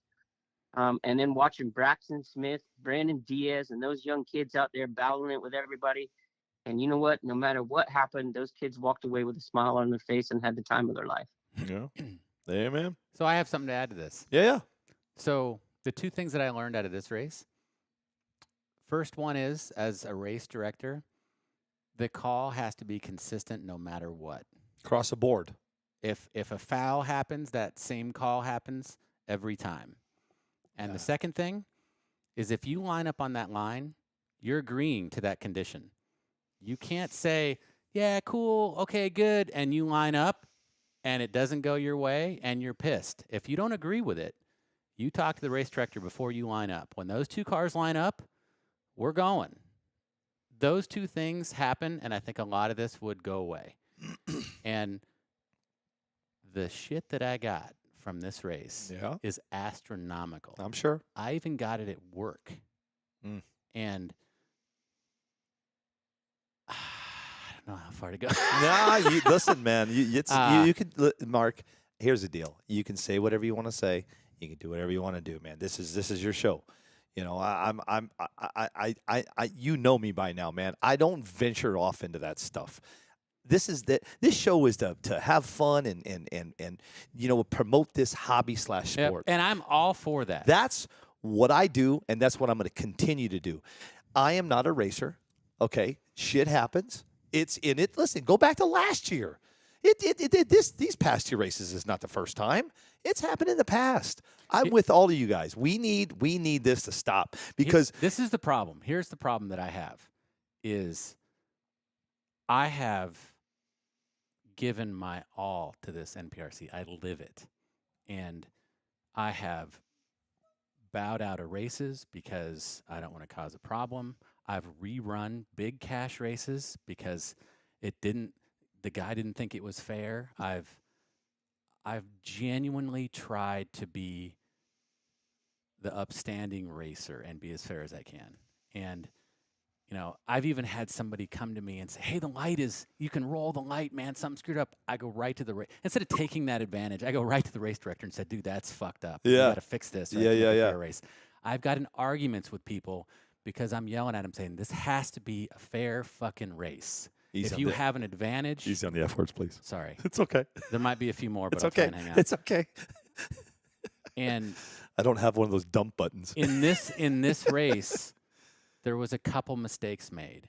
And the wrath that I've got, I have people that I care about that have yelled at me online. Yep. I have people that groups that I deeply care about, like Texas Made. Yep. Say, take that logo off your I saw that. side, I saw right? it. Yep. And the hurt that has come out of this race has lit a bad fire in my motherfucking gut. And I have people want to bet me money, and I don't know.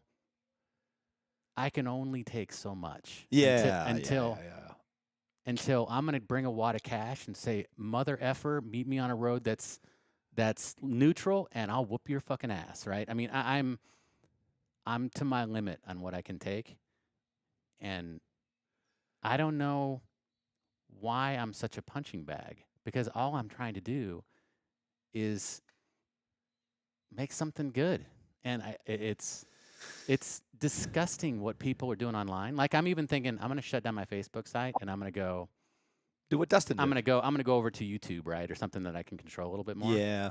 And I think I need to do that. But then I lose all the positive people. Yeah, right? Look, you guys, listen. Hey, I'll be straight up with everybody. I'm at my breaking point too.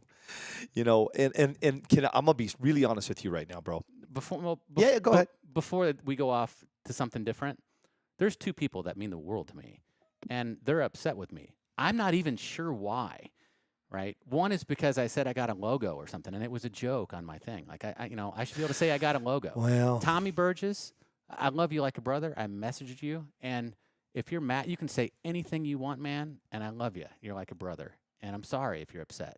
And the other one is Brian Willis.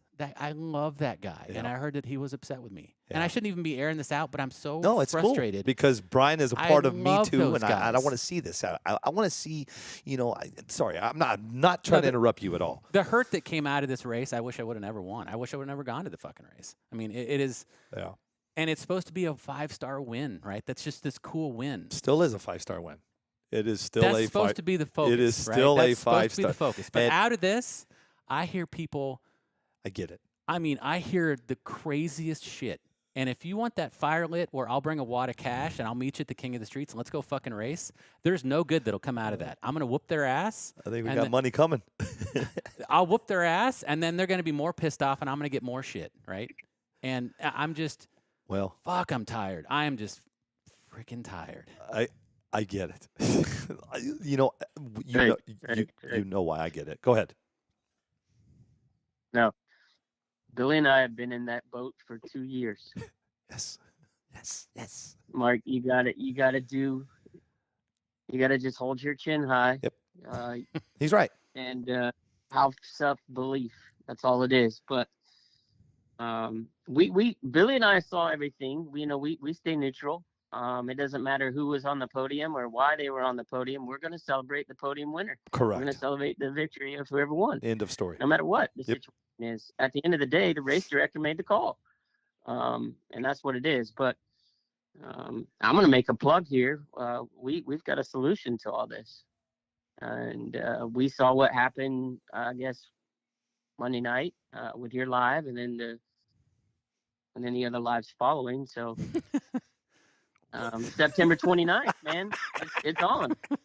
All you got to do is get a ticket to the big show, and it's on. Yeah. There won't. I mean, just like we always say, GFRP says run your car, not your mouth. They should practice what they preach then. Holy shit. That's what that's what he's getting at. Yeah. So, I don't know if you know this. I don't know if you know where Foster's going right now. September 29th.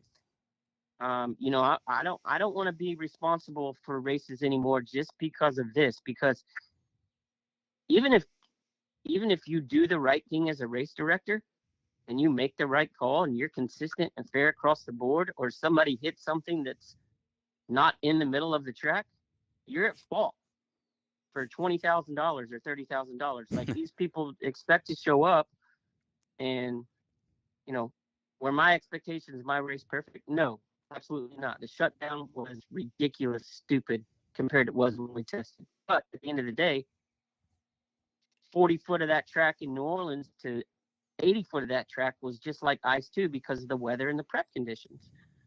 My point is, it doesn't matter what shoes you're in or what hat you're wearing.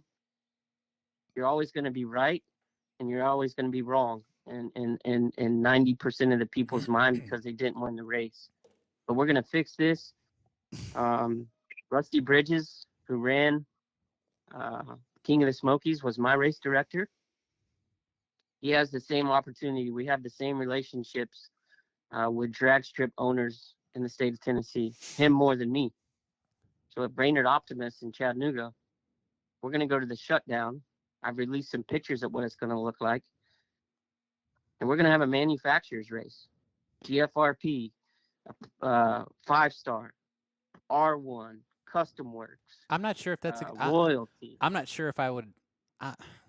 Never mind. Go ahead. No, say go. What's up? The shit that happened at that race. Yep. Was bad enough when I got home that my girl's like, I don't think I'm going to attend anymore of these. Right? That's what I was going to say Yep. earlier. Yep. And then the shit that's online, she's like, I even had my mom talk to me about it today at lunch, right? And I'm thinking, I was at this point one time before, and I'm like, why the fuck am I doing this? Why am I doing this? Why do I put more time into this than my job to get this out of it? And I love this shit. I eat it up. God, I love it. Right? Damn. Now you're making me. Now what you just said makes me think. And I want to grow this. And I'm now at a loss to understand what the next step is. Yeah. And right now, only you can figure that out, my friend. Right now, the gloves are off. Yeah. I'm going to put my ass into this car, and I'm going to go take everybody's fucking money that talks shit. You tell me you want to fucking race me for money, I'll be there. And I'll be there with a wad of cash to kick your ass. I mean, that's where I'm at. Perfect. And there's no positive that's going to come out of that shit. No, that's what. Yeah, no. And it's like, you know what? Yeah, there is. So there's no positive. Here's the I've positive. been there with real car racing. I did real car racing, illegal drag racing for 10 years, and people would talk shit, and you'd go out there, and somebody would end up in jail, right? I mean, well, let's not. Whoa. It's not. That's not a positive. That's not what this is. And I tried to explain that on my video, that this shit's going to go to a Wild West gangster shit if they don't respect each other. And from what I'm getting, I'm not respected by a lot of people. And those people, I will make their day fucking short. And I'm sorry for the F-bomb, but I needed it in that one. You know what? You know what? Hey, it's okay. If you got kids, like Mark said at the beginning of his life, muffins or earmuffs. Yeah. I'm to my end of what I can take. I understand, bro. Totally. And I almost didn't want to come on this today after the last couple of days that I've had. No. But there's levels of people. There's people I don't give a shit about. And there's people that I try and help. I got it. And then there's people that I feel make a difference in this. And I've even had some of the people that make a difference in this be upset with me. And that hurts more than anything that this 1% people can do. Yeah. But I'm like, MFR, you took a jab at me, I'm going to take jab back. And if you're calling me out and bitching me out on a live chat, calling I'm a cheater, I'm this and that, you better be ready next time we line up. and I'll put some cash on it if you want to put some cash. I have no fucking problem putting cash on it. Perfect. And I'm just There it is. I I'm- get I'm- it, bro. You understand when I say the word I get it, right? Okay, hey, hold on, Foster. Hold on, Earl. I think when you say that, you're trying to stop me from saying something stupid, and I'm I not. appreciate that No, because I'm I not. shouldn't be You even can say saying what you want. I shouldn't even be saying what No, I'm saying you now. can say what you want, okay? Because at the end of the day, we're all going to go do this again. At the end of the day, you're going to the King of Streets. I'm going to the Gators. We're going to go do it again, okay? Here's where I was going with this. I'm going to be honest with you, and do not take this the wrong way when I say this to you. I thought you're quitting. I told my wife, I said, he's done. I see, and she goes, why do you think that? I said, because of Sarah. Just She hated to see what people do to me. I saw Sarah. Love her to death. And I told my wife, I said, you know what, man, he's going to come live, and I think he's done. This was my opinion, man. I was just speculating because I just know. Listen, I've been through this shit, bro. I've been through this shit by one gentleman that seems he wants to blow me out, put me on blast for 2 years. And I'm going to tell you to do exactly what Foster said. You do you, okay? And you know what? I'm going to say it. Stay in your fucking lane and put your money where your mouth is, brother. That's all I got to say. And send it, right? That's it. Yeah. Yeah. Yeah. You're going to King of Streets, right? Are you going to King of Streets? That was that. You're good. It's fine. Are you going to King? I have a dilemma for King of the Streets. Okay. I Yes, know you're not yes. going to Super Chips. Yeah, I'm going to be out. No, of it I know. yet, No, yeah. we don't talk about vacations. I get Yeah, yelled yeah. at. When we talk about vacations, No, we're not talking no, about vacations. King I of get the yelled Streets, we were supposed to. I was supposed to have almost an unfair car for King of the Streets. at. Okay. Like new car, new electronics, and Oh. really haul ass. Okay. And that's why I'm confident. You talk some shit, you want to line up. Okay. I'm hoping everything's ready, but yeah, we were gonna try and debut the Phoenix car out there Okay. with some. You say try.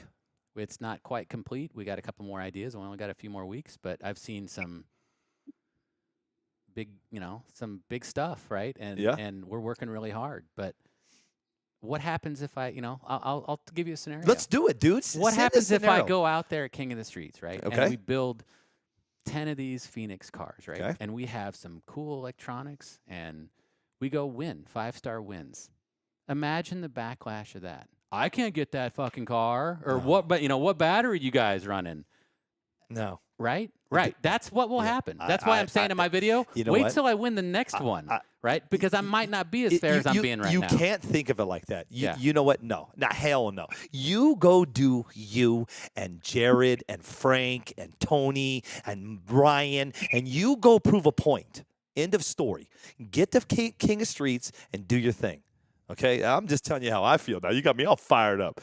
Get up there and do your thing because you're not coming to Super Chips. We're not going to see you. I'm not going to see you at the Gators. I won't see you at King of Streets. I won't see you at Super Chips. My next one will be. Let's take Maumee, Ohio, right? Okay. That's a power track. Yeah, you struggled. Yeah, I did. Big time. Yep. Yeah, you did. So I'm building a tool. I probably shouldn't say this, but fuck it. Oh, boy. So I'm building the tool. Well, I will know exactly how to make power, Okay. right? Yeah. And I'm going to go to Maumee, Ohio with an optimized system. I'm not going to have a 1 in 1,000 motor, but the motor I have is going to have the exact timing it needs and the exact gear because I have a tool that will tell me exactly what it is. Okay. Is that fair? I don't know. With Is a it? car that nobody can get and maybe a battery nobody can get and an ESC that nobody can get? Is that fair? Do I go blast that shit out in Maumee, Ohio? There's people that would for sure. If I did it, I will get fucking blasted. Yeah. I can't do that. Why can't I do that? But I mean, I know. It's just crazy. It's crazy. I put my ass into this. I think I can make shit that's faster than anything out there. But I will get so blasted that is it really even worth it? Right? Like, holy but shit. you can't think of it like that, dude. I'm telling you, man. Just you know what? You go back to work. Get back in the in your RC room and testing and go do your. Listen, you just go do your thing. Listen, I can get DJI cameras that nobody can get, and listen, nobody's bitching at me yet. I shouldn't have said 90% of what I said. It's all good, dude. That's just what's on my mind today after Speak a your surprising mind, couple of days. because it makes you feel better. Listen, I wish. Listen, there's some times I want to speak my mind, but I got to be a little careful. And that's just the way. I should be too. I should be too. I live in a little different world, but only because I'm on this. You know what I'm saying? Yeah. Just go do you, bro. Just do you, and do the best you can. And I'm telling you, man. And it's kind of cool that we're actually talking about this because you have no idea. I'm gonna say it now. My wife's gonna get so mad at me right now. I was scrolling through RC No Prep Junkies yesterday, and there seems to be 3 people that want to keep talking shit about me. And I'm with you. I'm tired of these guys. Well, let me know. I'll silence the shit out of them. Let me know who they are, because I'm just done. You're good. We're good. We're gonna silence them a different way. I'm tired of hearing that. Fuck it. I'm tired. I'm tired of hearing this. You know what? I'm going all in. Popcorn? You better get the popcorn because I'm pissed now. So I'm scrolling through RC No Prep. Hey, Earl, sit back and grab a tequila. Hey. Before we go on to that, Earl, I appreciate the information. I didn't even realize. I appreciate that. Like he said there's some people that are upset with me that I deeply care about. Yeah. And I'm like, That Jesus Christ. If you don't mind, and like I said, we've already discussed it, so you kind of know where I'm at. Yeah, and I know. Yeah. Like I said, I think going back, I don't want to put the blame on Kenneth. It's not Kenneth's fault. He made the call. We as racers got involved and created this issue. And I think the issue your peers or your other racers, the guys that are giving you some hell, is they hold you to a higher standard. Yep. You know that. I know that. It's just the crown you wear. But like I said, I learned some things this weekend that I've never seen before, as far as how cutthroat this traveling racing is. On the drag racing side, I've never seen that side of it. I've been to a couple shows. I've never seen it. Of course, I wasn't as fast as I was this weekend. So got a little spotlight on me, and not very many people know. I didn't make a big deal out of it. I got protested for running 2 byruns in the same race. Now, mind you, I had 0 byruns. I raced somebody every time I set my car down. There was a car beside me. I don't know if they mistook me for somebody else, but it got pretty shitty up there at the director's booth. And I thought, man, they're just trying to steal a win. They're trying to steal a free round and knock me out, and I didn't do anything. I did everything I was supposed to do. So I'm not mentioning no names. I'm not calling anybody out. No. I'm assuming. Right. I'm going to take the benefit of the doubt and say, hey, they just mistook me for somebody else, and it was a mistaken identity, and maybe they thought I had 2 buys and I didn't. But I was kind of set off a little bit by it in the trailer. I was pissed. I mean, I was pretty upset. And I shook it off. I was like, man, don't let them mess your day up. Just keep doing you. They can go back and look and see that I didn't have any buys. And, we talked about it and it was done. But I saw a side of that I haven't seen before. And I get it 100%. And on your deal, I feel like, and just being a bystander, I wasn't involved. Yeah. Yep. I had nothing to do with it. I have my opinion just like everybody else. There was a show, I wouldn't say disrespect, but a show of unsportsmanship on your part, and the fact that Womack gave you extra time. He waited on you. He overrode the director. That was his first mistake. He made the mistake. You did not. He did. He welcomed you to race with him. He lined up. That's what I'm saying. When he lines up, he agrees. If it didn't like it, then he said, no, I'm the winner. But like I said, the other problem is you went to your table. You didn't go back to tech. So that caused another issue. And that should have been, and I 100% agree with that. They gave me 60 seconds. I teched, and I was up warming my tires, and I hit the trigger, and it didn't move. I'm like, holy shit. So I ran back, and I should have went through tech, but they give you 60 seconds. So when I ran back, if I would have just went straight to tech, I couldn't have done it in 60 seconds. So maybe that should have But I been. think Ryan was going to let you run no matter what. I mean, they had already made the decision. But like I said, we're not going to beat the dead horse. I'm just telling you from another perspective, from an outsider looking in. I have zero horses in this race. Right. Yeah. That's what everybody saw, and they took it as a lack or a show of disrespect. That is they should know me better to know that there's any type of, especially with. The fact that after they did that, you still wanted a rerun or you wanted the race win, and they weren't good with that, and that's the problem. And like I said, it was a bad judgment on your part. I'm sure if you had to do it again, it would be done differently. But that's where everybody saw it, and that's where they're making this judgment on you. And sometimes you got to eat a little shit when you fuck up. And I mean, that was just the situation. It was took as unsportsmanship. Doesn't make you a bad person. It doesn't make you any lesser than you have been. I want to clarify something. It's just outside of you that we haven't seen before. Go ahead. It's cool.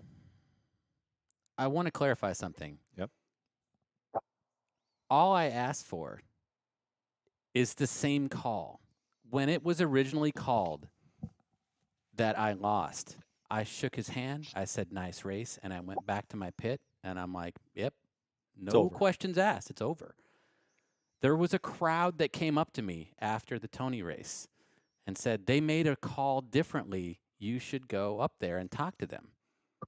And I've seen so much worse happen. Worse has happened to me, right? And I just let it go. It's racing.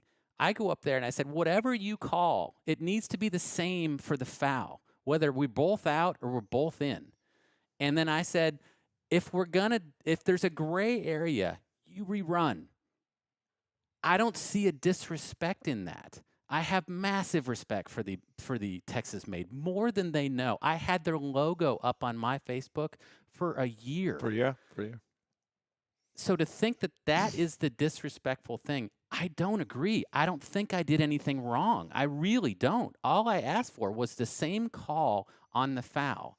And I'm erring if there's a gray area to rerun it. And that's a good thing. I did that in the exact thing happened in the previous race. There was a gray area. I know I didn't cross, but if there's a gray area, let's rerun it. And I lost. And I said, "Thank you very much," and shook my hand. There was no Facebook post, "This shit's unfair." There was nothing. There was no pissed off at the other guy. I have massive respect for that. That's fucking racing. And it's happened to me. My girl was pissed. She's like, "Why didn't you say something?" And I'm like, "I don't want to be that guy." Yeah. Right? And I'm like, okay, I just let it go, right? But this one, when there was another call made, I was okay that they said, "Yep, you lost." My car moved. I know it moved, and I was still okay with it. I could have protested then saying, "Bullshit, my car fucking moved." I didn't even say any of that. Yeah. I'm like, I'm out, cool. But when the same thing happens again and they rerun it, I'm like, wait a second, you shouldn't do that. And I said something. That's my side of it. If somebody thinks that I was disrespectful or did something wrong, bullshit. I did not. And I'll stand by that. And I'm sorry if you feel differently or you see it differently, Earl, but I'm going to stand hardcore on this, where all I'm asking is the same foul has the same result. And God, it's crap. It's taken this tarnish. It's pissed people off that I care deeply about because it's gotten twisted. Time heals, buddy. Fuck, Trust me, man. It is. I mean, listen, it's brutal. I'm fucking done with it. Time heals. When it comes to friends and stuff like that, man, time does heal. Yeah, I will promise you that one. Time does heal. And I don't know who all the people are. I mean, I saw a couple of them, but all those guys or girls that were, they're all good people, man. We were in the heat of the moment. A lot of shit went down quick. And it just and it went from there, and listen, I don't know what happened with you and JFab, but he I guess his kid was in the car. I can tell you what happened with that. Okay. You want to air this shit out? I'll air that shit out too. Now you're nervous, and you should be. I'm not nervous. I'm not nervous. I love JFab. I love you, bro. I don't want to air anything out. Okay, let's be clear for 1 second. I'm not about airing this out. All I was saying was, It was 2 a.m. I wanted to get the freak out of there. Everybody wanted to get out of there. It was so freaking cold. And listen, I saw people leaving quick. I mean, guys were done running. They were leaving. Yeah, I saw GFRP get the fuck Gone. out of there. They're gone, but right? I don't think I saw that shit. Yeah, I mean, I wish I could have got out of there. You know, so I wish I would have got out of there. It was freezing, and it was 2:00 in the morning. So a lot of things piled up on everybody, man. Yep. You know, and that shit starts to fester, man. And you just, I'm going to tell you like this, man. Time heals.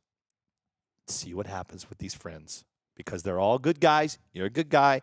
I'm neutral as they can be, and I will always stand. I said it last night on my other live. You are a friend of mine. Jay's a friend of mine. JFab's a friend of mine, and you will all continue to be friends of mine. We're gonna figure this out, work it out, and move to the next race, because that's the way we did it from the Battle of the Blacktop to New Orleans, and we're going from here, and we're going to COTS, and we're gonna continue this journey together. So let's figure it fucking out and move forward, because I don't want to see you and them and everybody in these fights, because we have a lot to do. This NPRC is growing like freaking madman, okay? I got people calling me from different genres wanting me to go live stream shit.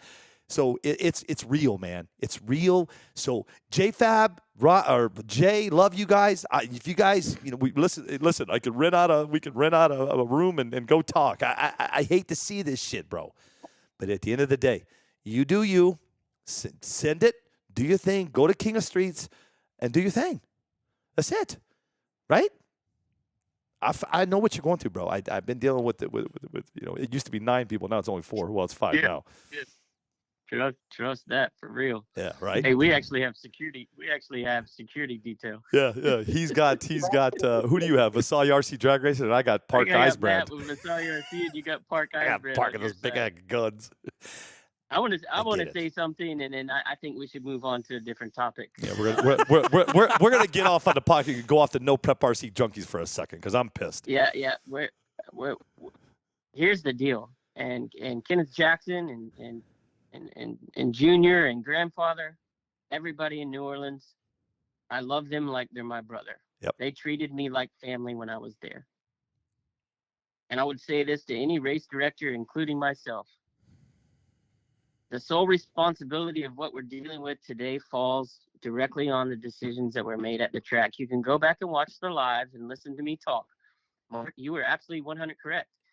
And you said, great call, walked away in a professional manner and went back to your pits when they called you the loser of the first race. And that Decisions actually that are made happened. at these tracks. That actually happened at Alabama. I was called the winner and was called back and say, wait a second. Right? So that happens, is my point. Yep. Yeah. At the end of the day, and I'm included in this conversation because I've made the mistakes as well, and we're all human. At the end of the day, as a race director, when you're holding a driver's meeting and you set the rules, those are the rules. Enough said. Agreed. And some of the biggest names in NPRC are the first ones to come up to you and not listen to a word you said. And they'll say, well, if you would hold us to these accountabilities, then people would listen. It doesn't work like that, guys. At the end of the day, somebody's got to be the bad guy, and somebody's got to hold people to the rules that they said that they were going to hold them to. And that's it. That's all I'm going to say about it anymore.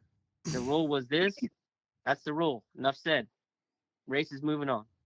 You got to hold to it. And that's tough. That's tough when you have 12 guys around you, some of the biggest names in the sport, everyone wanting to crowd around you, arguing the situation. Then you got 15 people from the pits coming over, showing you their phone, and people yelling at you. And it's a very tense moment. The biggest thing that we can all learn from this is, if there's a discrepancy in a race, it should be involved with 3 people and 3 people only, and everybody else needs to be in the pits, getting their car ready for the next round. Yes. I can't even see that, bro. I'm getting old.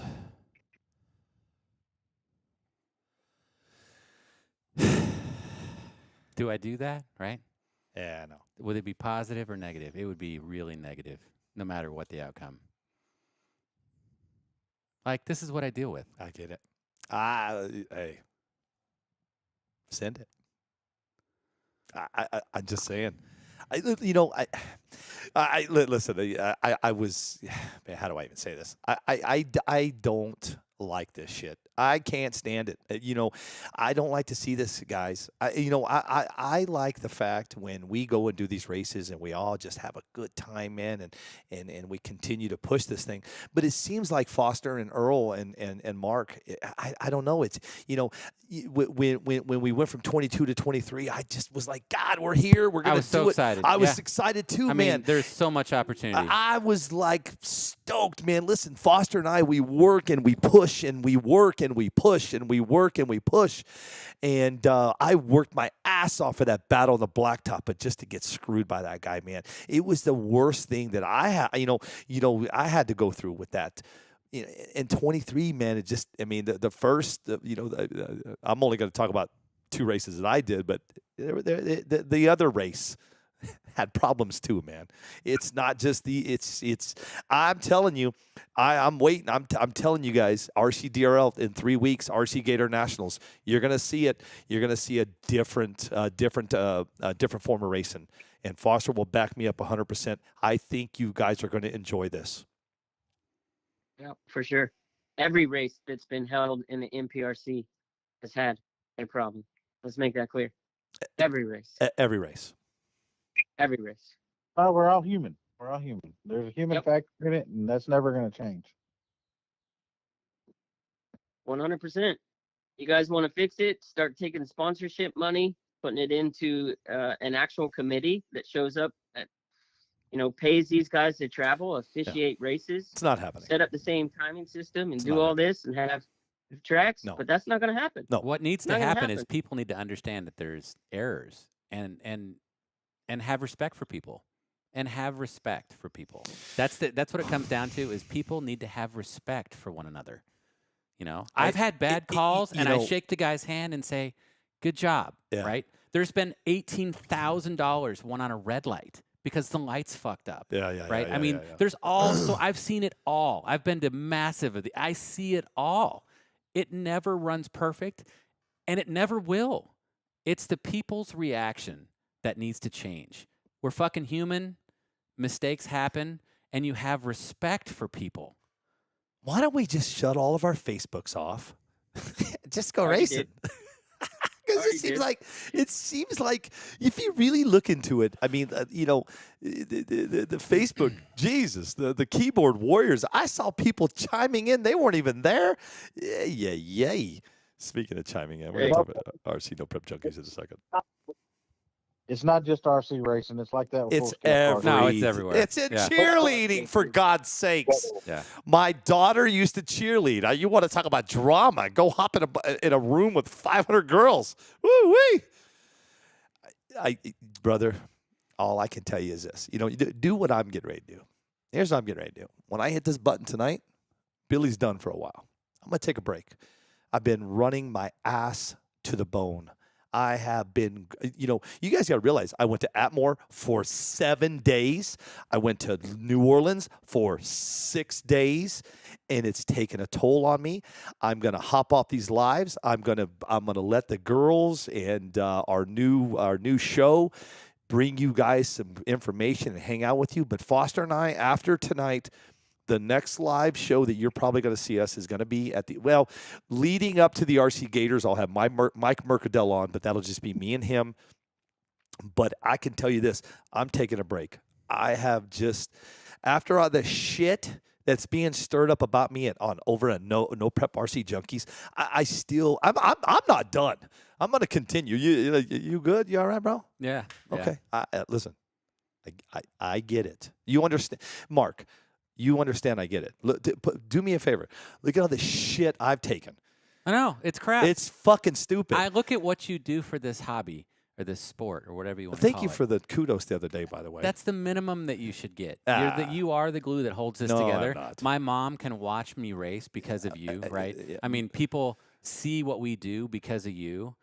It's you're without you, this wouldn't have ever gotten bigger than something in a driveway. And maybe king of the streets, right? But there's not. I don't think you know what you do for this. I'm cool. And I'm not. I'm good. I'm not exaggerating. Nope.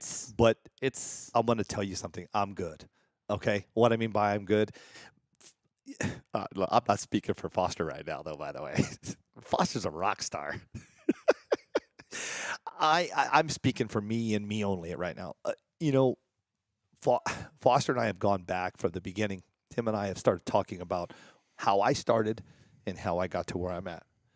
And you know what? At the end of the day, Mark, the way this is me. If you don't believe me, I'm like you. I really don't care anymore, man. You're going to see me stay in my lane so hard, but there's something I have to say about somebody over to what they're doing to me on RC No Prep Junkies is bullshit, because I'm going to put an end to it tonight. But I will tell you this, bro. Just to the best. I mean, my opinion, I'm just a dude that gets on here. And you know how you guys like RC drag racing? I like playing with cameras. You know what I'm saying? I push, you know how you push yourself to go faster? I push myself to go faster. But at the end of the day, I don't feel that way. And Foster will tell you I am humble as humble can be. I am appreciative for what the people, I'm only talking about Mad Up right now, not the other sponsors, because that 240 cans of energy drinks for supporting what I do. I feel I'm just a dude on a mic, and I'm doing this because I like doing it, bro. That's how I feel. You don't need to read that, please. I don't want you to. I don't know what it is, but I don't. I really don't. Can I see it before you read it? You got to bring it back. Really, do me a favor for a minute. I'll do anything for you. Stand up. Okay. Take a bow. You asshole. We appreciate you, everything you do. Like I said, like Mark, his mother gets to watch the races. Our wives, our family gets to watch the races. We get to watch the races. We're there at the event. Most of the time we're tied up in making our own cars go A to B and helping teammates. We don't have time for that. When we get little bits and pieces of it, you don't realize how much you do for the sport. And you and Wendy and Foster, my hat's off to you guys, because, I mean, like I said, I know there's a bunch of bullshit that goes with it. Oh, yeah. You know, everybody wants to be the guy on top. You guys are on top. And that's just, unfortunately, that's the shit side of it. But we appreciate you. There's 99% of the people in this community and in this sport didn't know shit about it if it wasn't for you guys. Perfect. So, thank you. Thank you. No, thank you. Earl, you know I think the world of you. And I'm gonna go off of what you just said. I'm cool. You know what? I'm gonna tell you like this. This is me telling you, and you know I know you're watching. All four, it's actually 5 of you now. Somebody decided to do a live show about 2 or 3 weeks ago. If you're gonna talk about me, Mark, I'm cool with that. Foster, he knows me. You got something to say about me? I'm cool. I'm cool. Somebody called me a clown last night. I spent $12,950 with that guy. He's a businessman, and he's on calling me a clown. So here's what I have to say to you guys, and it's going to go down just like this. I don't give a shit. You can call me a clown, but there's one thing you will not do to me, is you will not sit and lie. If you have something to say to me, speak the fucking truth. The gentleman, the person, it's going all across Facebook. And I know tonight was about you and Earl and all this, but since this is all coming out, here's the deal. 10,000, does everybody see what I'm doing? You see me, you see 10,500 on everything I'm doing, right? You see it? You see it? You see me put 10,500 on everything I do? Do you see it? Yeah, you see it, don't you? You know why? Because somebody decided to air out some fucking dirty laundry and lie about me. Okay? So, with that being said, I would never say anybody's name, and I'm not going to say anybody's name. But you 3 people over on RC No Prep Junkies, mind your own business. This is my life. This is my day. This is my year to do what I want to do. And if you don't like what I'm doing, turn the fucking channel. because I'm tired of you people thinking that I'm making $10,500 per sponsor. Holy shit, that's like $2 million. That's how many sponsors I have. So for that person and those people to sit on RC No Prep Junkies and say this about me, it's bullshit. It's $20,500, so get it right. Kidding. So It's not $20,500. That's all I got to say. You know what? If you I got to wanna- say something about me, hold on, I'm going to finish. If you have something to say about me, be truthful. Say the real truth. Thank you, sir. And sir. And sir. And sir. And sir. So I'm gonna And ma'am. I want to talk about something that's going on my phone. Oh, isn't this fun? This will be, but this is respect. This is good. This is actually makes me smile. Perfect. Okay, good. Because I'm pissed. So Whatever, one of the Jonathan people, Hamilton, get and here. I hope you don't mind me. If you know who you No. are that's messaging me right now. He's watching. I'm all pissed off, and I'm like, I'll take a cash race with anybody, right? Yeah, I'm man. talking You're in the heat shit. of the moment. Right. Frank Ulbrich Yep. messaged me. Yep. He said, if you want a big cash race, let's do it. Okay. Right? The problem, Frank, and you're a race car guy just like I'm a race car guy. You're a big money guy just like I was a big money guy in cash racing, illegal drag racing. If we race at Maumee, you've gone down that thing 10,000 times. I've gone down it 10. If you want to race for money, it's got to be a neutral road that neither of us have gone down. But if you want that race, we can do that race. But it's not going to be your advantage. It's going to be even. Okay. And I'll live stream it. Yeah? Gloves. The gloves are off. I think he's going done. I think so too. I And- know and him- I think I we could know him. spin this into something fucking cool. It's going to be cool. But I asked him for a grudge race a while back for, and I guess there's levels or something, and I got to run through GFRP. Hopefully this win, it's all fucked up, but No. maybe it's a win that gets me through these levels where I can get to Ulbrich and race. But, Jay and those guys were talking a bunch of shit about cash races, and we were talking about, on the 5-star if we want to do a race. And my comment was, we'll be racing Ulbrich's car if it's for enough money. So we might have just raced Ulbrich because that's the fastest guy in that whole damn team. 100%. So, if there's, I don't want to race Ulbrich's car with Jay Joseph's body on it, right? I mean, if we race for enough money, that's what it's going to be. Yeah. So instead of talking shit back and forth, let's just get to the point of what it's going to be. Is it's probably going to be, Ulbrich's car. So we'll just run you. He's the fastest guy. So you do it in you do it September do it in 29th, September 29th. This is a neutral road. Nobody's ever ran on it. We're telling you what. See, you went live the other night, and when you got off, Yeah. Jay Joseph and them went live. I saw it. I almost put it on my freaking site to use it for 5-star advertising. It was Okay. ridiculous. Yes, I saw that. But this was something Foster. I'm gonna let Foster go with this one. This is all him. Go, Foster. But just to preface this, the fact that you'd say, hey, if you want to race, I'll race, that's respect, Frank. Like that makes me smile that you want to put on you think that, I'm worthy of a race. Like that's cool. That type of shit makes me smile. Like, yeah, that would be a cool race, right? That's badass. My popcorn ran out. Yeah. Go get some more popcorn, Mark. But he, Not you. Not only did he, he wants the race or whatever if you want a money race, but then he's like, he sent something nice. We have respect for each other. Yeah. Like, So- me and Jay got upset with each other. We were supposed to have a grid race, and I didn't want to race. I backed out. Like, I'm not going to race somebody that I don't respect or doesn't respect me, right?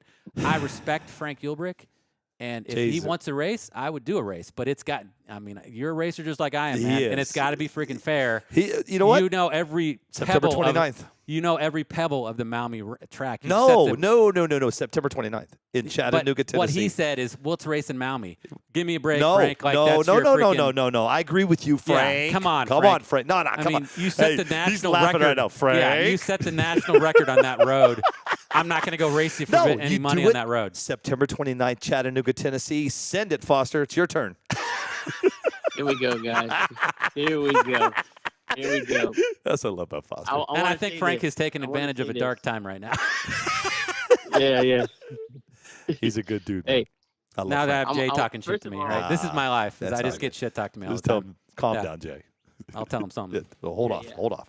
All right, Foster, go. First of all, you need good rivalries in racing. That's what racing is. The problem is only 20% of the people in NPRC actually have been to an actual drag strip. But you need this in racing, street racing. You need a little bit of rivalry, in all due respect. And even those guys will say, hey, yeah, we'll race tonight, or no, my car's not right tonight, or, whatever. But I wanted to do this last year when GFRP and R1, GFRP and R1, they were going back and forth. Hey, let's have a manufacturer's race at King of the Smokies. It didn't come up. Yeah. Well, September 29th, we have 4 days. There's going to be a DR10 race that we know takes about an hour. Hour and 15 minutes, sir. And there's going to be an outlaw race of how many ever people want to show up. 400, 500, 200, whatever it is. And then there's going to be either some serious grudge racing or some manufacturing racing. And we want you guys to write the stipulations. It's going to be on a track that's never been ran before by anybody. Nope. And this is what the people want to see. This is what all the big time drivers are talking about it. Let's put it together. Let's make it happen. Let's pull it out. Billy and I's only stipulation. This is Rusty Bridges' race, and we were going to bring him on live tonight, but this has gone way, we've extended this conversation, but the only thing that Billy and I have a stipulation to is that once this becomes what it's becoming online is when we step away.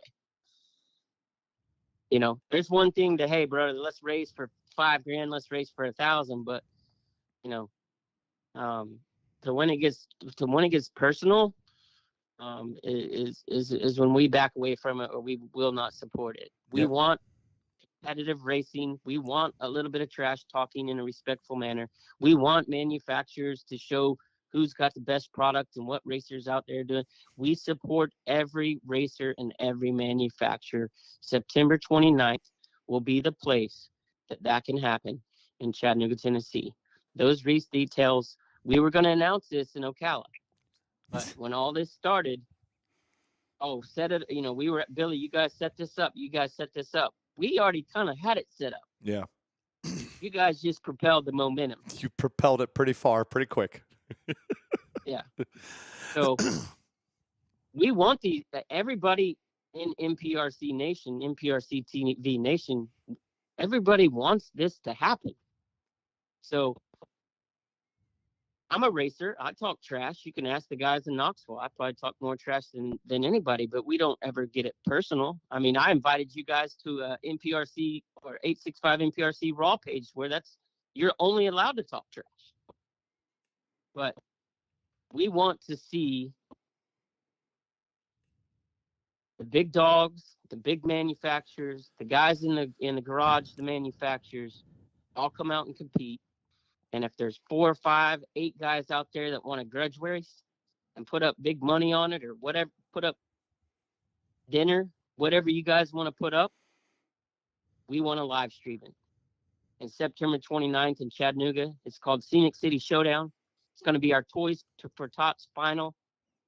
It's going to be what you guys have been hearing, the Super Bowl. It's not the name of it, but it is going to be the Super Bowl.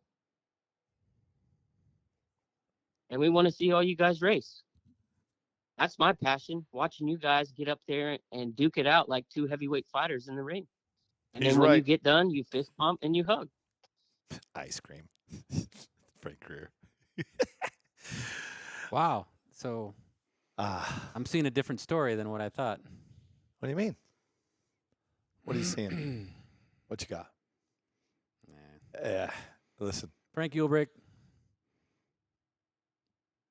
I know you. I know you're a racer. Like, I'm not Straight up. I'm not going to do a disadvantaged race. Oh, I didn't see it. What's going on? I'm just. Oh. I need to get my mind. Guys, I need to get my mind straight. Yeah. If I actually want this race to happen or Yeah, not. yeah. You know what? You let us know. Because I'm just throwing this out there. I'm thinking, if we did that, that dude can't set foot on that fucking road. No, I will make sure that Mark. No. You. Here's the. I you mean, if have it's for. you have listen.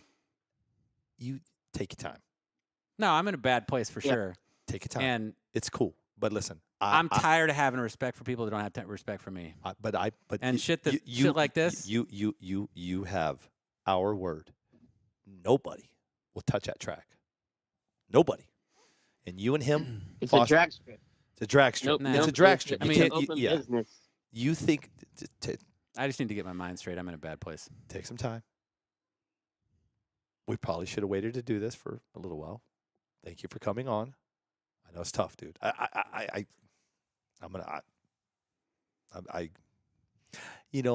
gonna back up and say I don't know what you're going through. I dealt with a bullying from that guy for 2 years, but I've learned to turn him off.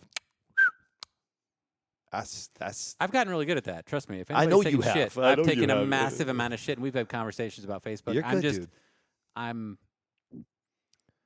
right at my limit where I don't want to change the representation of who I am, and then don't pull the gloves off and be a dick. Go build the car. Yeah. Go listen.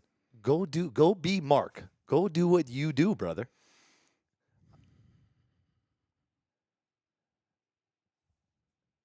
I'm gonna be at Mike's on in 2 weeks for that race that Chopper's putting on. If anybody wants to race, Earl. What the hell, Earl? I'm coming, Earl. No, I'm just kidding. We need to work out. We need to work out the details, but I would definitely run anybody. We got to work out the details to make it a fucking fair race, especially if there's money on the line. No, it's got to be a fucking fair race. It will be 1,000% fair. I promise you. I mean, the fact that Frank, you mentioned Maumee is a fucking joke. No, I don't care. I mean, we got him raced on a neutral. No. And Frank Earlbeck, I love you, dude. But I agree with you. It's got to be a track that neither one of you've ever raced on. Yeah, that's a gimme, man. We're not. Listen. I mean, I'm pissed, but I'm not fucking stupid. No, got it. Yeah. Listen, it's okay to be upset, dude. You know what? But what happens when you get upset? You say some things, and I'm telling you, when I hit that button tonight, dude, I'm taking some time off. I'm going to wrench on a car. You should. If you decide, I promise you, you know me by now, bro. It will be 1,000%, and you, me, Frank, and Foster will talk it over as adults on how you all want to handle it. If that's what you all want to do, if you don't want to do it, don't do it. It's that simple, bro. You know what? Here's the deal with me and you. Hey, me and you, we're just human beings, dude. If you don't want to do it, don't do it. It's not about not want. It's not about not wanting to do it. You have my word. You have my word. It'll be fair. It'll be okay, here we go. I'm gonna go there right now. Do you want this? Yeah, I've asked Ulbrich to race, and he said there's levels, and he's not going to be at that race. So, okay, cool. But think about when you put thousands on the line, it changes the race. Agreed. Then it has to be It's not going to change this race. It's going to change nothing. And I'm going to tell you why. You don't understand. Okay, sorry. I don't race. I'm going to tell you what I mean by that. Frank, here's your road. Here's your road, and you guys do your, it'll be your guys' rules. You guys come up with. Let's just take this out and to discuss it. If we Perfect. want to actually do a big money cash race, yep. I want to go talk to my team. Perfect. He goes to talk to his team. Fair enough. We come up with a place. We come up with a neutral place that he can't go to a month beforehand and just test go like up a in there. motherfucker. You can't just roll up in there, and dude. let's have a legitimate, fair fucking race. Okay. I think that would be amazing. Okay. But the fact is, let's go race in Maumee, or let's do that. Fucking whatever. Maumee's man. over. We're good. Yeah, we're not going to Maumee. That's done. I'm not going to. You know what? I ain't going to live stream it if you go to Maumee. How about that? You know what I'm saying? I wouldn't be that stupid. No. That road he's got, I mean, give the guy credit. Hey, he is a bad mofo. Yes, sir. Yes, sir. He comes to Arizona. Good luck, dude, because I'm a bad mofo here, right? We're not coming to Arizona. Yeah. We're not going to Maumee.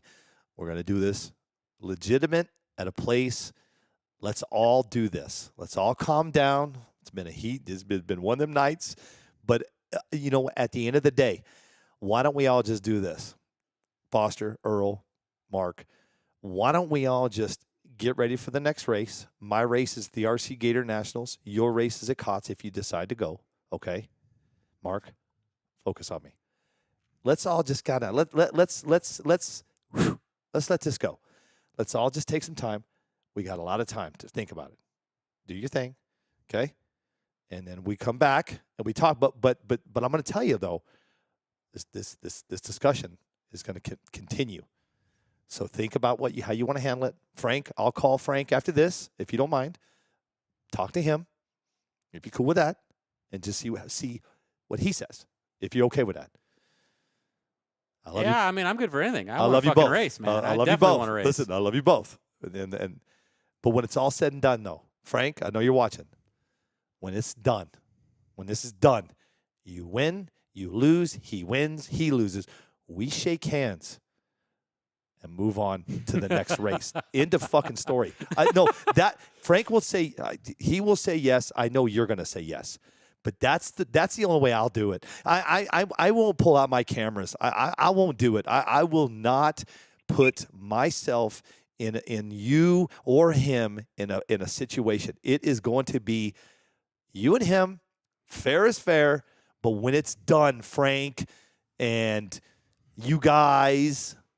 This is the problem. This is the evolution of what's happening, in my opinion. Is GFRP's on top? I mean, they're king, right? They're bad. Dustin Malico's got his shit together. They're a badass team. Agreed. Right? And the people, top notch. Absolutely. Love them all. Half of them were at the Bullet, right? I mean, I Yeah, know, right? Yeah. So I go to 5-star. We win one. We go to the finals in one, and we win one. There's a threat, and there's a flex. You see it in all these weird videos going on that 5-star, or GFRP is king, and we're good, and let's grudge race, and let's fucking do this. Okay. And it's natural with competition. This is a GFRP flex, and I. Can I say something? Can I say one thing? Yeah, go for it. All right, I'm going to say this, and I want you to be straight up. Put yourself in their shoes. You would do this. They're kind of worried. You would do the same thing. No. I'm talking about if somebody else was doing what you're doing, and you were on that team, you'd be doing the same fucking thing, and you know it. Agree. I'm sorry. I'm sorry. I don't fault them for it. It's competition. No, it's Absolutely. competition. Yep. But at the end of the day, bro, if you don't want to do it, it's not about not wanting to do it.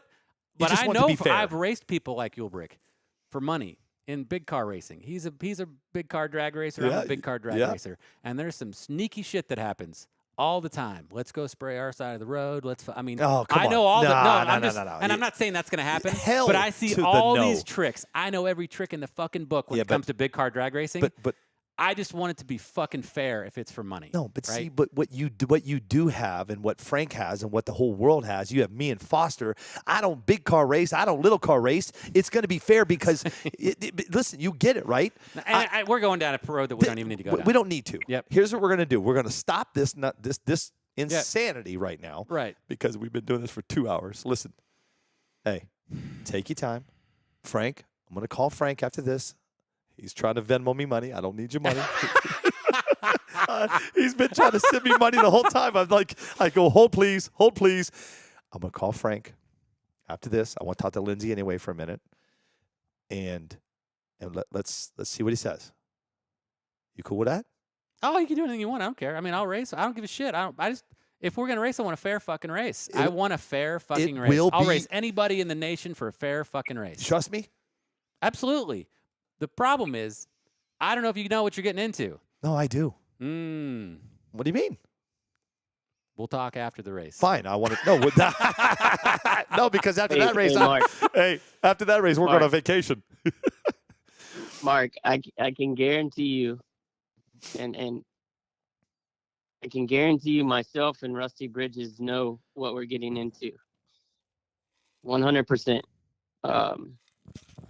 We just wanted this to be a manufacturer's race. If you guys turn this into a single grudge race, that's on y'all. This place is under lock and key 24/7. There's nobody going to be there. And if someone does go there, they're going to jail. We'll figure this out after the offline Yeah, this over the is next something few that you days. guys need to figure out. Just like we said, we would love to have this event, this venue at the end of the year showcase some of the greatest racers of 2023. And that's what we want to put on a show for, and all of a respectful manner. You guys work out the details on the back end. That's on y'all. Okay. I have one stipulation, though. Mark. Frank.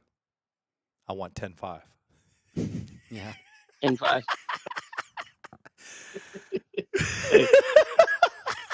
I love it. Hey, man, what a show tonight, man. What a show. We were actually going to have Rusty Bridges each on the phone with us tonight. This is run, extremely long, but we will get Rusty on to talk about the Scenic City Showdown, the Toys for Tots. He's going to show you guys the track. He's going to show you what this can hold, the vision that he's put together. He's basically carrying, his and my dream from 6 or 7 years ago of what we've been doing, and we'll have him on to talk about that at a later date. But what a show, man! A lot of emotions. Yeah. A lot of things that would be. There were a lot of comments, man, and I know we're not reading comments. We're in a podcast mode right now where we're just talking. So, but this is going to set everyone up for an amazing 2023 season, and that's the end of the day. What we got to look at that. This should fire everybody up who want to be at every single race, to race every single time. Big names, the local guys, everybody. This is what this show tonight has created for me. Like, now I want to be at every race, to see every one of you guys race each other and call that race. So I hope everybody else got the same feeling. Yeah, agree. Chris Hobbs, I'm going to watch it again. Chris Hobbs just got on and goes, you guys are still on? I'm going to watch it again. Yes, we delete this video. This video is not being deleted. My name is not, anyway. I mean, I'm in a bad place. I shouldn't have come on tonight. I kind of knew it when I got here, but it is what it is. Sorry, bro. It's not you.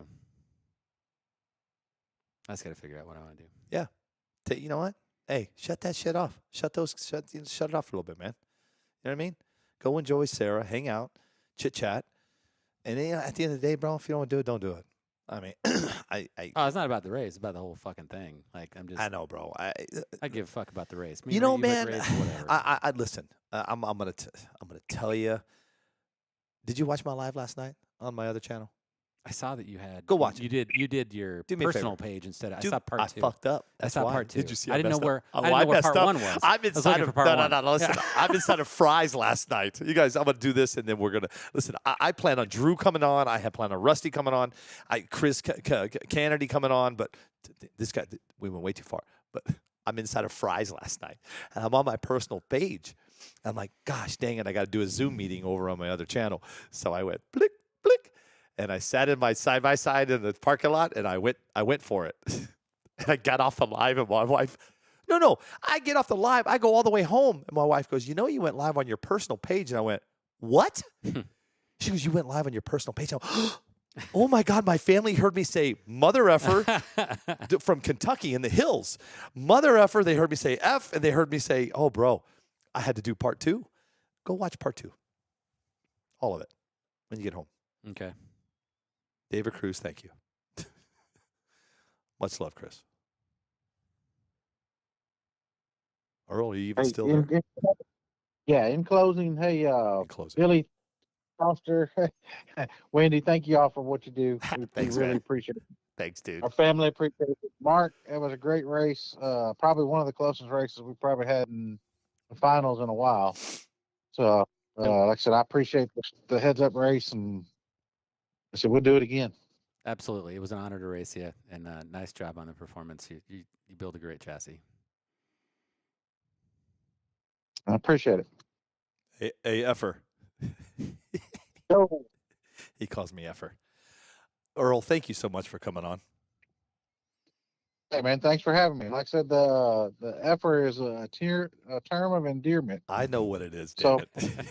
I know what it means. Get out of here, you crazy person. You know what I got out of tonight, Tell me. Earl? uh, Billy is Billy Shaw, NPRCTV. I'm Habano, NPRCTV. Billy works during the day, and at midnight, I go to work, brother. Yeah.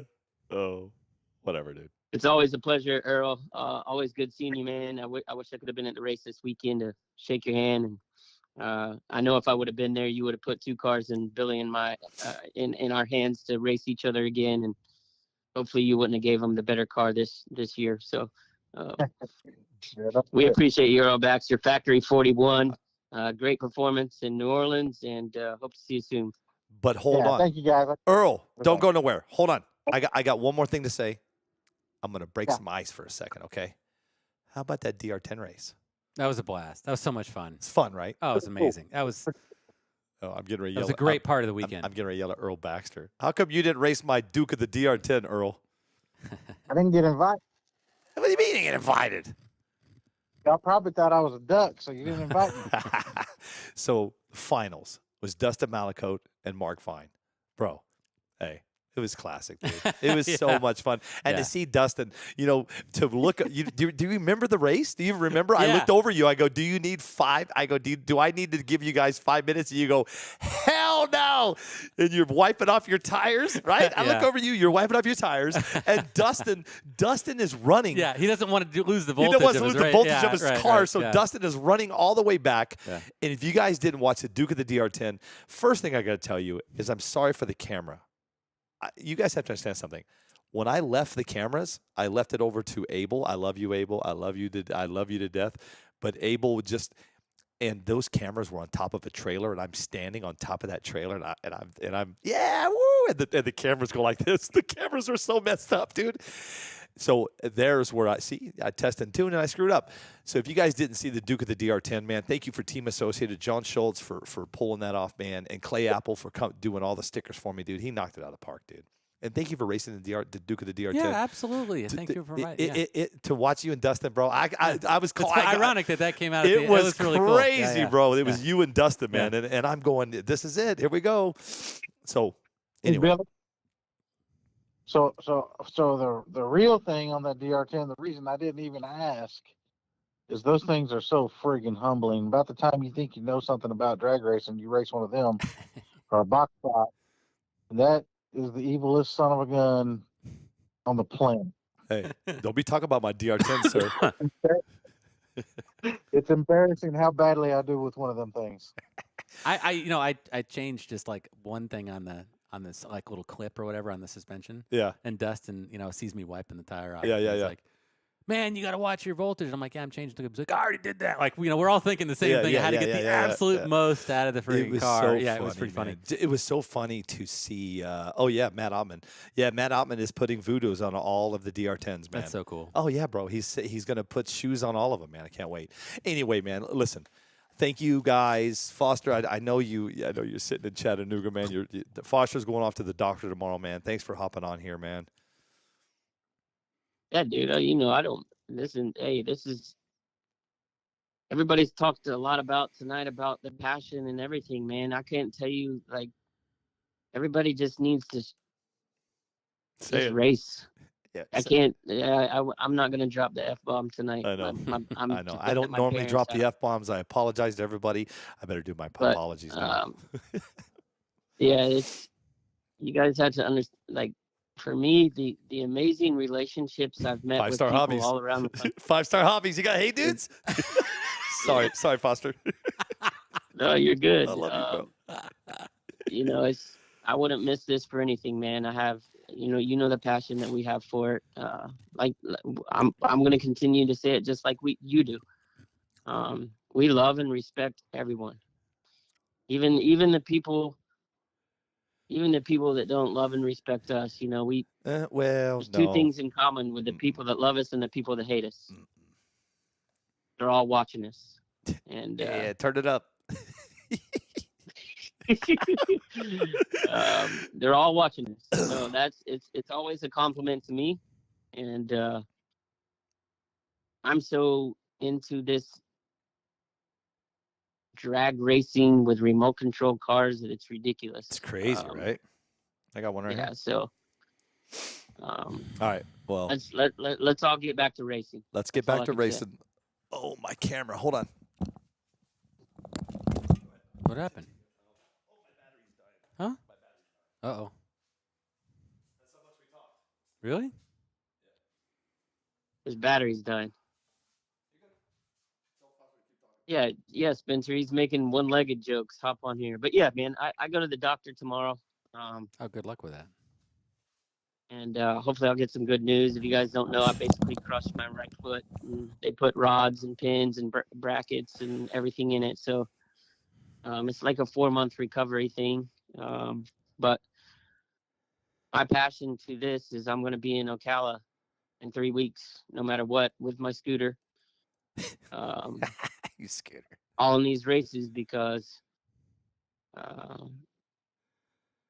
Billy, what would you and I do if we didn't have somewhere to go every month to call a race, and we didn't have every night conversations about how amazing that race was or how fun this or exciting this new idea might be? So Well, there's so much more involved than just one single person or 5 people in this that, you know,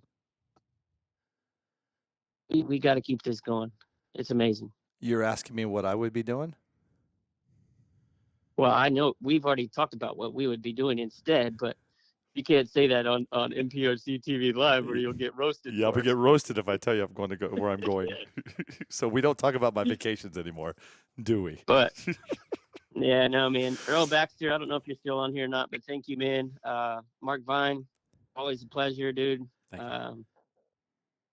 Always, it doesn't take racing out of the equation, man. I would sit down and eat breakfast with you any day, and that goes for anybody that watches our show and shows us the same respect. So, Billy, I love you too, brother. And we're gonna get Rusty Bridges on here.